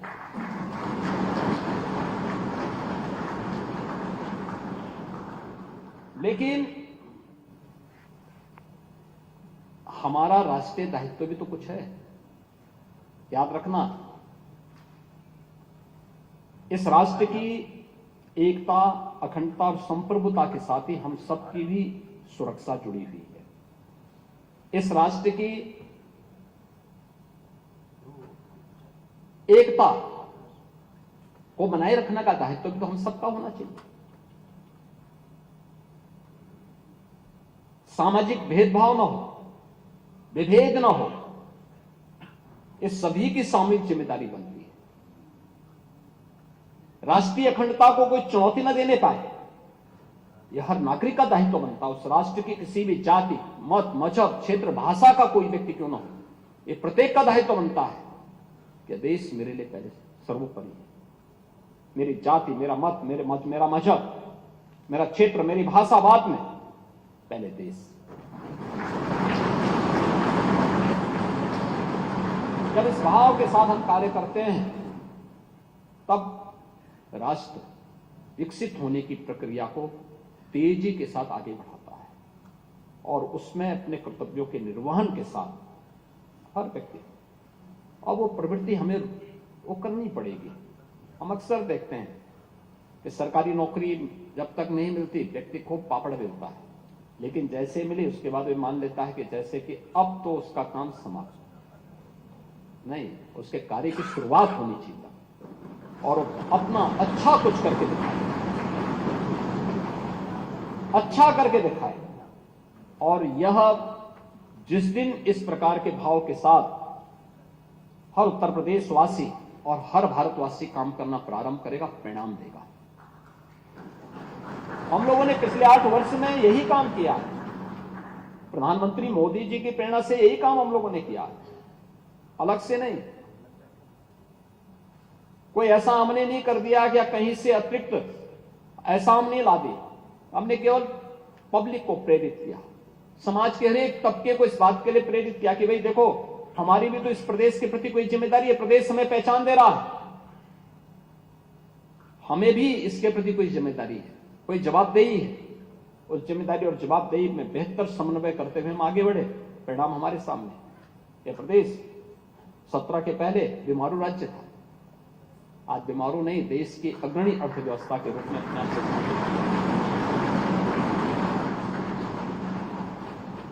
इस प्रदेश में 2017 के पहले किसान आत्महत्या करता था, आज किसान खुशहाल है। 2017 के पहले बड़े पैमाने पे भूख से मौतें होती थी, आज भूख से मौतें नहीं बल्कि 15 करोड़ लोग पिछले 5 वर्ष से फ्री में राशन की सुविधा का लाभ प्राप्त कर रहे हैं। टेक्नोलॉजी का बेहतर उपयोग हुआ है। ई पॉस मशीन से हम लोग लखनऊ में बैठ करके स्क्रीन के माध्यम से सभी 80,000 फेयर प्राइस शॉप की मॉनिटरिंग कर सकते हैं। यह है टेक्नोलॉजी की बात। हमने इस्तेमाल क्यों नहीं किया पहले? क्यों नहीं किया? ये वही प्रदेश थे जिसके युवाओं को अपनी पहचान छुपानी पड़ती थी। आज पहचान नहीं छुपानी पड़ती है। वो कहीं जाता है, सीना चौड़ा करके बोलता है आप यूपी के।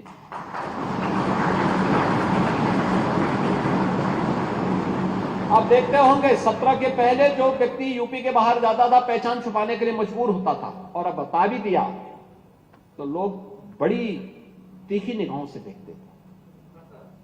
आज आप जब जाएंगे बोलेंगे मैं उत्तर प्रदेश का निवासी हूं, तो लोगों के चेहरे पर एक चमक होती है। उत्तर प्रदेश का नाम सुनते एक चमक, ये है पहचान।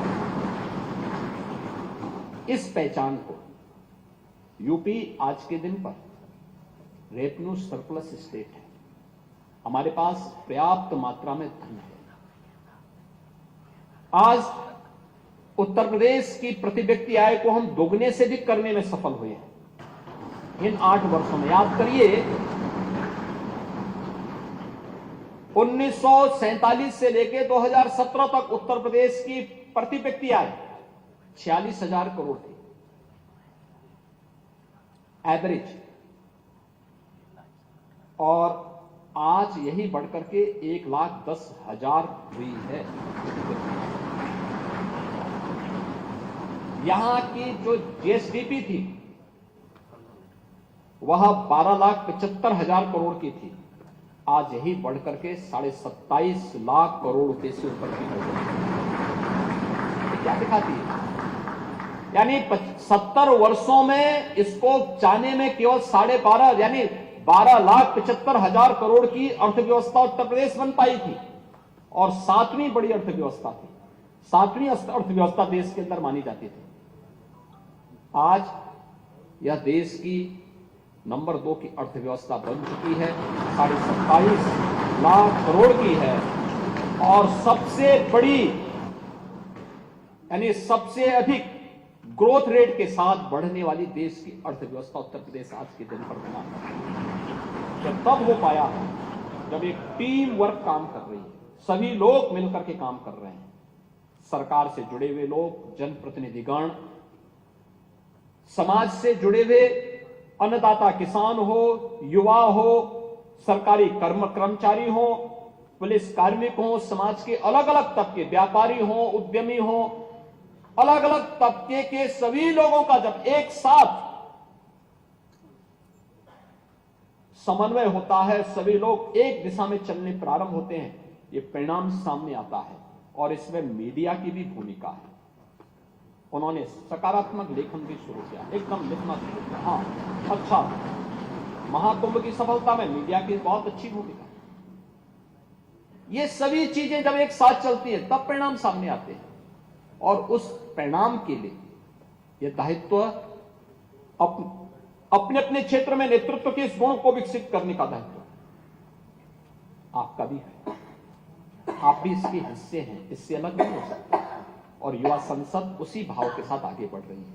मुझे बहुत प्रसन्नता है कि आज उत्तर प्रदेश इस प्रतिष्ठित विधानसभा में आपको आने का अवसर प्राप्त हुआ है। अगले 2 दिन आपके यहां व्यतीत होंगे। एक सकारात्मक डिबेट को आप आगे बढ़ाएंगे और अपनी बात को बिना किसी भय के निसंकोच बोलिए। हाँ, बोलते समय जरूर ध्यान रखना कि उसमें तथ्य होने चाहिए, और उसमें जो कुछ भी आप बोलें उसमें तथ्यों के साथ साथ आपकी संवेदनशीलता भी झलकनी चाहिए, और शिष्ट आचरण भी दिखना चाहिए। अगर ये सब चीजों को, वही चीज शालीनता के साथ भी बोली जा सकती है और वही चीज अभद्र तरीके से भी बोली जा सकती है। व्यक्ति को तय करना है कि वह किस श्रेणी में खड़ा हो, और मुझे लगता है कि इन बातों को आप रख करके इन 2 दिनों के अंदर यहाँ पे 3 जो सबसे अच्छे यूथ सेलेक्ट होंगे, यानी आप सभी अच्छे हैं, लेकिन उन 3 को सेलेक्ट करना यहाँ पे जो हमारी टीम बनी हुई है, इनके लिए बहुत बड़ा चैलेंज होगा, बहुत बड़ा चैलेंज होगा। क्योंकि 3 का 240 में से 3 का चयन करना, और तो अच्छा है कि आज की विधानसभा हमारी बहुत अच्छी चलती है, नहीं तो 90 के दशक की विधानसभा होती तो पता नहीं क्या हो गया होता।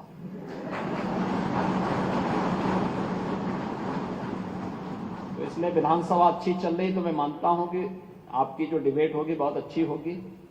और जो यहाँ पे ज्यूरी बनाई गई है, तो ज्यूरी अच्छा फ्री एंड फेयर सिलेक्शन करके वो 3 नामों को फिर देश के लिए चयन करके भेजेगी।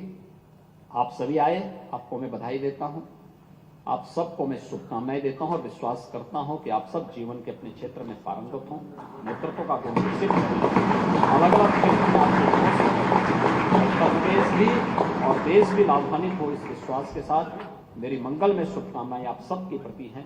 धन्यवाद। जय हिंद। बहुत बहुत धन्यवाद माननीय मुख्यमंत्री महोदय। और अब आपकी अनुमति से अब राज्य स्तरीय विकसित भारत युवा संसद प्रतियोगिता का आरंभ होता है। आप सबकी जानकारी के लिए बता दूं कि इस प्रतियोगिता में भाग ले रहे सभी 240 विद्यार्थियों को जनपदवार अल्फाबेटिकली क्रम में बोलना है। तो 3 प्रतिभागी माननीय मंच के समक्ष अपनी कला का प्रदर्शन करेंगे। सबसे पहले आगरा की कनक चौहान, और निर्णायक मंडल को बता दूं ये प्रतियोगिता प्रारंभ होती है। ये जो प्रतिभागी बोल रहे हैं ये प्रतियोगिता का हिस्सा है। आगरा की कनक चौहान। मैं उस देश की नागरिक हूँ जिसका संविधान भारत माता की अमर संतान है। वो देश जिसकी विविधता अधिक सशक्त, जिसकी एकता और अधिक अटल है। मैं उस देश की नागरिक हूँ जो सत्यम शिवम सुंदरम, कभी वंदे मातरम तो कभी पंजाब सिंध गुजरात मराठा द्राविड़ उत्कल बंगा है। ऐसी प्रेम की पूज्य भूमि को सादर नमन करते हुए, आदरणीय मुख्यमंत्री जी को नमन करते हुए एवं समस्त निर्णायक मंडल को नमन करते हुए मैं कनक चौहान उत्तर प्रदेश की ऐतिहासिक नगरी आगरा से आपके समक्ष आज के विषय संविधान दिवस के 11 संकल्पों पर अपने विचार साझा करने जा रही हूँ। महोदय, वर्तमान में परम आवश्यक है कि यदि हम अपने पावन संविधान की बात कर ही रहे हैं तो एक क्षण रुकें और सोचें कि क्या होता यदि संविधान न होता। शायद हम आज भी भटकती नौका में उफान ले रहे होते, या कह दें कि अन्य राष्ट्र हमारी हालत का अनुमान ले रहे होते। लेकिन यह हमारे पूर्वजों की देन है कि आज हमारे भारत संप्रभुता और समाजवाद का एक राष्ट्र है। ये हमारा संविधान ही है जो हम भारतीयों को लोकतंत्र, समाजवाद का हिस्सा बनाता है। महोदय, संप्रभुता, समाजवाद और वसुधैव कुटुंबकम का नारा आगे बढ़ाते हुए हम इस भारत को संवैधानिक मूल्यों को अपनाकर इतना आगे बढ़ा सकते हैं कि हर दिल, हर कर्म, हर गली में अब्दुल कलाम से लेकर प्रतिभा पाटिल मिल सकती हैं और विश्व भर में ये परचम हम लहरा सकते हैं कि दुनिया का इतिहास पूछता रोम कहाँ, यूनान कहाँ, घर घर में शुभ अग्नि जलाता वह उन्नत ईरान कहाँ, दीप बुझे पश्चिमी गगन के व्याप्त हुआ बद अंधियारा, किंतु चीर कर तमकी झांकी चमका हिंदुस्तान हमारा। आघातों को सहकर जीवित हिंदुस्तान हमारा, जग के मस्तक पर रोली सा शोभित हिंदुस्तान हमारा, शोभित हिंदुस्तान हमारा। धन्यवाद। जय हिंद, जय मां भारत। आगरा की कनक चौहान के पश्चात आगरा की ही सोना गहर। उसमें एक मिनट, जो ऊपर कंट्रोल जैसे माननीय विधायकों का काउंटडाउन शुरू होता है टाइम का, वैसे ही स्क्रीन के ऊपर ये डिस्प्ले हो ताकि उनको पता नहीं, इसमें दिखाई नहीं हो रहा। अखबारों में बड़ा कर दिया जाए, बड़ा कर दिया जैसे विधानसभा के दिन में होता है, अगर पॉसिबल हो तो बड़ा कर है पॉसिबल, हाँ और बड़ा करें तो अब काउंटडाउन आपका चालू होगा तो आपको पता रहेगा कि वो है ऊपर टाइम, इधर वाले इधर देख सकते हैं, इधर वाले ऊपर यस प्लीज इनका स्टार्ट करिए। आगरा की सोना गहर, कृपया प्रारंभ करें। Good afternoon, everyone. My heartfelt gratitude to respected dignitaries and fellow participants. Today, I'm going to speak on the topic 75 years of the Indian Constitution, a journey of rights, duties, and progress. This journey can be viewed through two key aspects. How far have we come and how far do we need to go? On to the first aspect, I see how our freedom struggle was fundamentally a fight for justice, equality, and rights. Dr. B.R. Ambedkar's movement against untouchability was advocating for justice for Harijans, while Mahatma Gandhi's Salt March demanded consumer rights for Indians. The culmination of all these struggles resulted in the Indian Constitution, which finally granted to every Indian the rights and the system of governance they truly deserve. Before independence, our India was a nation deprived of even the most basic forms of sustenance. Our people were humiliated and insulted at every point under the shackles of colonialism. Our resources were exploited and we were treated as second-class citizens in our own land. But after independence, our achievements from the creation of land to the victories in wars, the smiling Buddha, the green and the white revolutions, have all stemmed from the principles enshrined in our constitution. Today, India is consulted at global decisions and nations seek to engage with our growing markets because they recognize our strength. The difference between then and now is, in simple terms, freedom. This freedom is the result of the sacrifices and intellect of our great Indian leaders and people embodied in the Constitution. Today, if we are able to assemble here peacefully and share our viewpoints, it's because of Article 19. Today, if we all have an equal chance to speak without any discrimination, it's because of Article 15 and 16. But my question is this enough? This question brings me to the second aspect of our Constitution's journey. As we move towards becoming Viksit Bharat by 2047, we need to take some steps and make some changes in our constitutional journey. The first step would be to move towards peaceful protests that do not harm the integrity of our nation. It deeply saddens me to see Indians fighting in the name of language, a tool of communication, not division. Let's prioritize teaching our people the language of peace, love and tolerance first before promoting any other language. Next, the directive principles of state policy must be made legally enforceable, and women who once had to fight for getting out of their homes now have to fight battles against sexual harassments of all sorts. The need is for stricter punishments to not only punish the culprits, but also deter all those who view women as objects. Lastly, ironically, now when we have the right to preserve our own culture, our Indian youth are readily embracing K-pop and hip-hop at the expense of our own cultural heritage. While it is fine to appreciate foreign culture, it becomes a matter of great concern and shame if we forget our own. I would like to conclude by saying that this constitution is a testament of our nation's resilience and determination, and as responsible citizens of India, it is our duty to uphold its values and contribute to building a just, inclusive and Vikasit Bharat.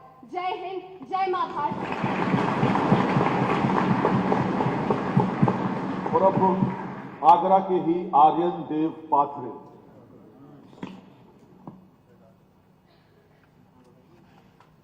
जीते हो किसी ने देश तो क्या, हमने तो दिलों को जीता है। जहां राम अभी तक नर में है, नारी में अभी तक सीता है, इतने पावन हो लोग जहां मैं नित नित शीश झुकाता हूं। भारत में रहने वाला हूं, भारत की बात सुनाता हूं, भारत की बात सुनाता हूं। नमस्कार, सादर प्रणाम सभी को। बाबा साहेब अम्बेडकर ने कहा था कि जो लोग अपना इतिहास नहीं जानते वे इतिहास नहीं बना सकते, और आज वही इतिहास भारतीय संविधान के 75 वर्ष पूर्ण होने का उत्सव मना रहा है। तो चलिए उसके कर्तव्यों, प्रगति की यात्रा पर आपको लेकर चलता हूं। हाँ, ये वही संविधान है जो कहता है कि मैंने तो उपहार दिए हैं, मौलिक भी अधिकार दिए हैं, धर्म कर्म संस्कार दिए हैं, जीने के अधिकार दिए हैं, मेरे वादे समता के हैं, दीन दुखी से ममता के हैं। अरे जरा सोच कर देखिए उस दौर को जब चारों ओर अन्याय का अंधेरा था, शोषण की तलवारें चमक रही थी, परंतु हमारे युवा वीरों ने हार नहीं मानी। राजगुरु भगत सिंह, सुखदेव जैसे युवा वीरों ने यही नारा दिया कि हमारा भारत हमारा होगा, और इसी संकल्प ने भारतीय संविधान की रचना की जो आज हमारे शक्ति का प्रतीक है। 1947 से विकसित भारत 2047 तक का सफर भी बिना भारतीय संविधान के असंभव है। अरे अंग्रेजी सत्ता की फूट डालो राज करो की नीति ने भारत को तोड़ने का प्रयास खूब जोर से किया, परंतु भारत ने वसुधैव कुटुंबकम की नीति को अपनाया और सबको गले लगाया, क्योंकि भारत की भूमि ने देखा न्याय सदा इतिहासों में, भारत की भूमि ने देखा प्रेम गुजरती सांसों में।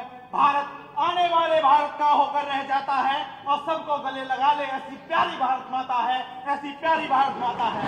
और उस भारत माता के संविधान के 75 वर्ष पूरे होने का सफर आसान नहीं था।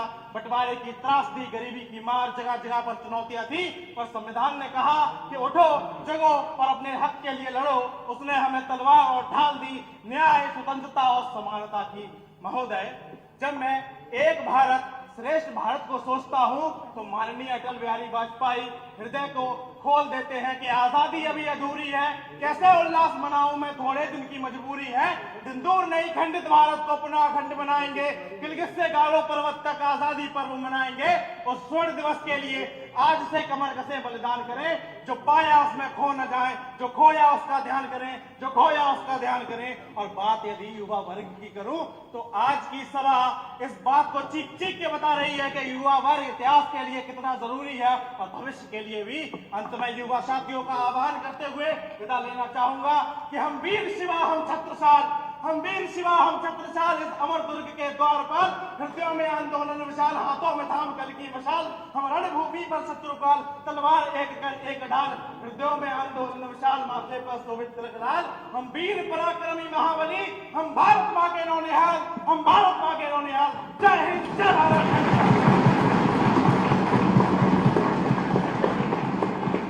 ये प्रतियोगिता जारी रहेगी, लेकिन मंचासीन अतिथियों के प्रति धन्यवाद ज्ञापन के लिए अब मैं राज्य संपर्क अधिकारी राष्ट्रीय सेवा योजना डॉक्टर मंजू सिंह को आमंत्रित करता हूं। भारत युवा संसद के इस ऐतिहासिक कार्यक्रम में इस ऊर्जा के साथ में 2 शब्दों के साथ में सभी को धन्यवाद देना चाहूंगी। कुछ लोग जहां में ऐसे हैं जो तख्त बदलने निकले हैं, कुछ लोग जहां में ऐसे हैं जो तख्त बदलने निकले हैं, किंतु उत्तर प्रदेश के यशस्वी मुख्यमंत्री जी के समक्ष आपके युवा यहाँ बैठे हैं जो वक्त बदलने निकले हैं, जो वक्त बदलने राज्य स्तरीय विकसित भारत का युवा कार्यक्रम एवं खेल मंत्रालय के द्वारा ये आयोजित इस कार्यक्रम को नेहरू युवा केंद्र संगठन तथा क्षेत्रीय निदेशालय NSS तथा उच्च शिक्षा विभाग NSS के द्वारा ये आयोजित किया गया और इसमें माननीय मुख्यमंत्री जी के उद्बोधन और एक एक बात के लिए हम सभी माननीय मुख्यमंत्री जी का हृदय से आभार व्यक्त करते हैं। हमारे माननीय सभापति जी श्रीमान माननीय सिंह जी की जब हम लोग मिलने गए सर ने इतनी प्रसन्नता प्रकट की कि इस प्रकार का ये कार्यक्रम बहुत ऐतिहासिक होगा। निश्चित तौर से ये विधानमंडल के लिए भी और विधानसभा परिषद और विधानसभा के लिए बहुत ही गौरव की बात है। सर, हम आपका भी बहुत बहुत धन्यवाद प्रकट करते हैं। हमारे विधानसभा अध्यक्ष माननीय सतीश महाना जी की पूरी भूमिका है। सर, जब हम लोगों ने आपके पास हम लोग ये पत्र लेकर आए नेहरू युवा केंद्र संगठन और राष्ट्रीय सेवा योजना, आपने तुरंत कहा इतना अच्छा अवसर है माननीय मुख्यमंत्री जी का, इसमें जैसे ही इसमें आशीर्वाद प्राप्त होता है हम सब मिलकर निश्चित तौर से इस कार्यक्रम में 3 हमारे जो आपने अभी तो सिर्फ एक छोटी सी वानगी देखी है सर। एक बार हम लोग कानपुर विश्वविद्यालय की हमारी एक बच्ची पहले ही पार्लियामेंट में विजेता हो चुकी है।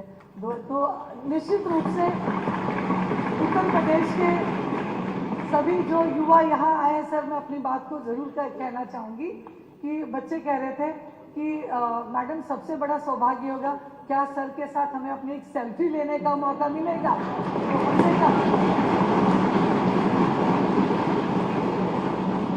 क्योंकि ये युवा हैं, इनके संवाद जैसा कि माननीय मुख्यमंत्री जी ने कहा, विधानसभा अध्यक्ष जी ने कहा, हमारे माननीय सभापति जी ने कहा, ये जो युवा संवाद है ये सिर्फ इस यहाँ सभागार में नहीं होगा, ये यहाँ से निकलेगा, भारतवर्ष तक जाएगा। इस बार महाकुंभ जो हुआ, सुनीता विलियम्स जी की जो फोटोग्राफ है अंतरिक्ष की, आपने देखा कि 8 वर्षों की इस उपलब्धि में सेवा, सुरक्षा और सुशासन के बारे में आज हम बात कर रहे हैं। इसी को बढ़ाते हुए एक ये भी मील का पत्थर साबित होगा कि इस विधानसभा की इस ऐतिहासिक विधानसभा मंडप में हमारे जितने भी ज्यूरीगण हैं, आप लोगों के समक्ष जो ये युवा उद्गार प्रकट करेंगे, आपको भी अपना समय देने के लिए बहुत बहुत धन्यवाद। सभी जितने हमारे युवा कल्याण खेल मंत्रालय से गिरीश सर, आपका भी बहुत बहुत धन्यवाद। और उसके साथ जितने भी हमारे यहाँ पर जितने भी अधिकारी हैं और खास करके यहाँ पर जितने भी हमारे युवा आए हैं 75 जिलों से चुन के, आप सभी का बहुत बहुत धन्यवाद। इस ऐतिहासिक पल को हम सभी अपने जहन में संजो कर लेकर जा रहे हैं।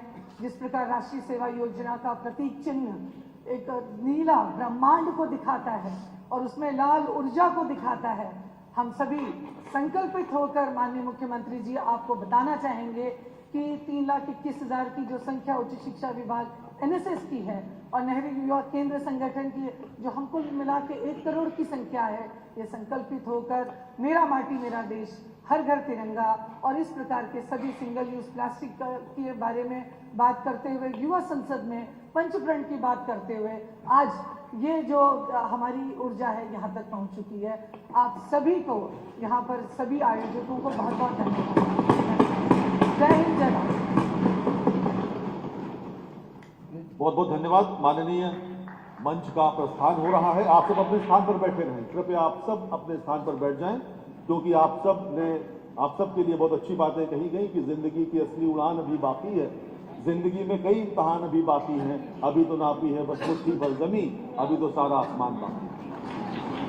ये प्रतियोगिता जारी रहेगी। आप सब कृपया अपने स्थान पर बैठे रहें। प्रतियोगिता का क्रम बहुत शीघ्र पुनः प्रारंभ होगा।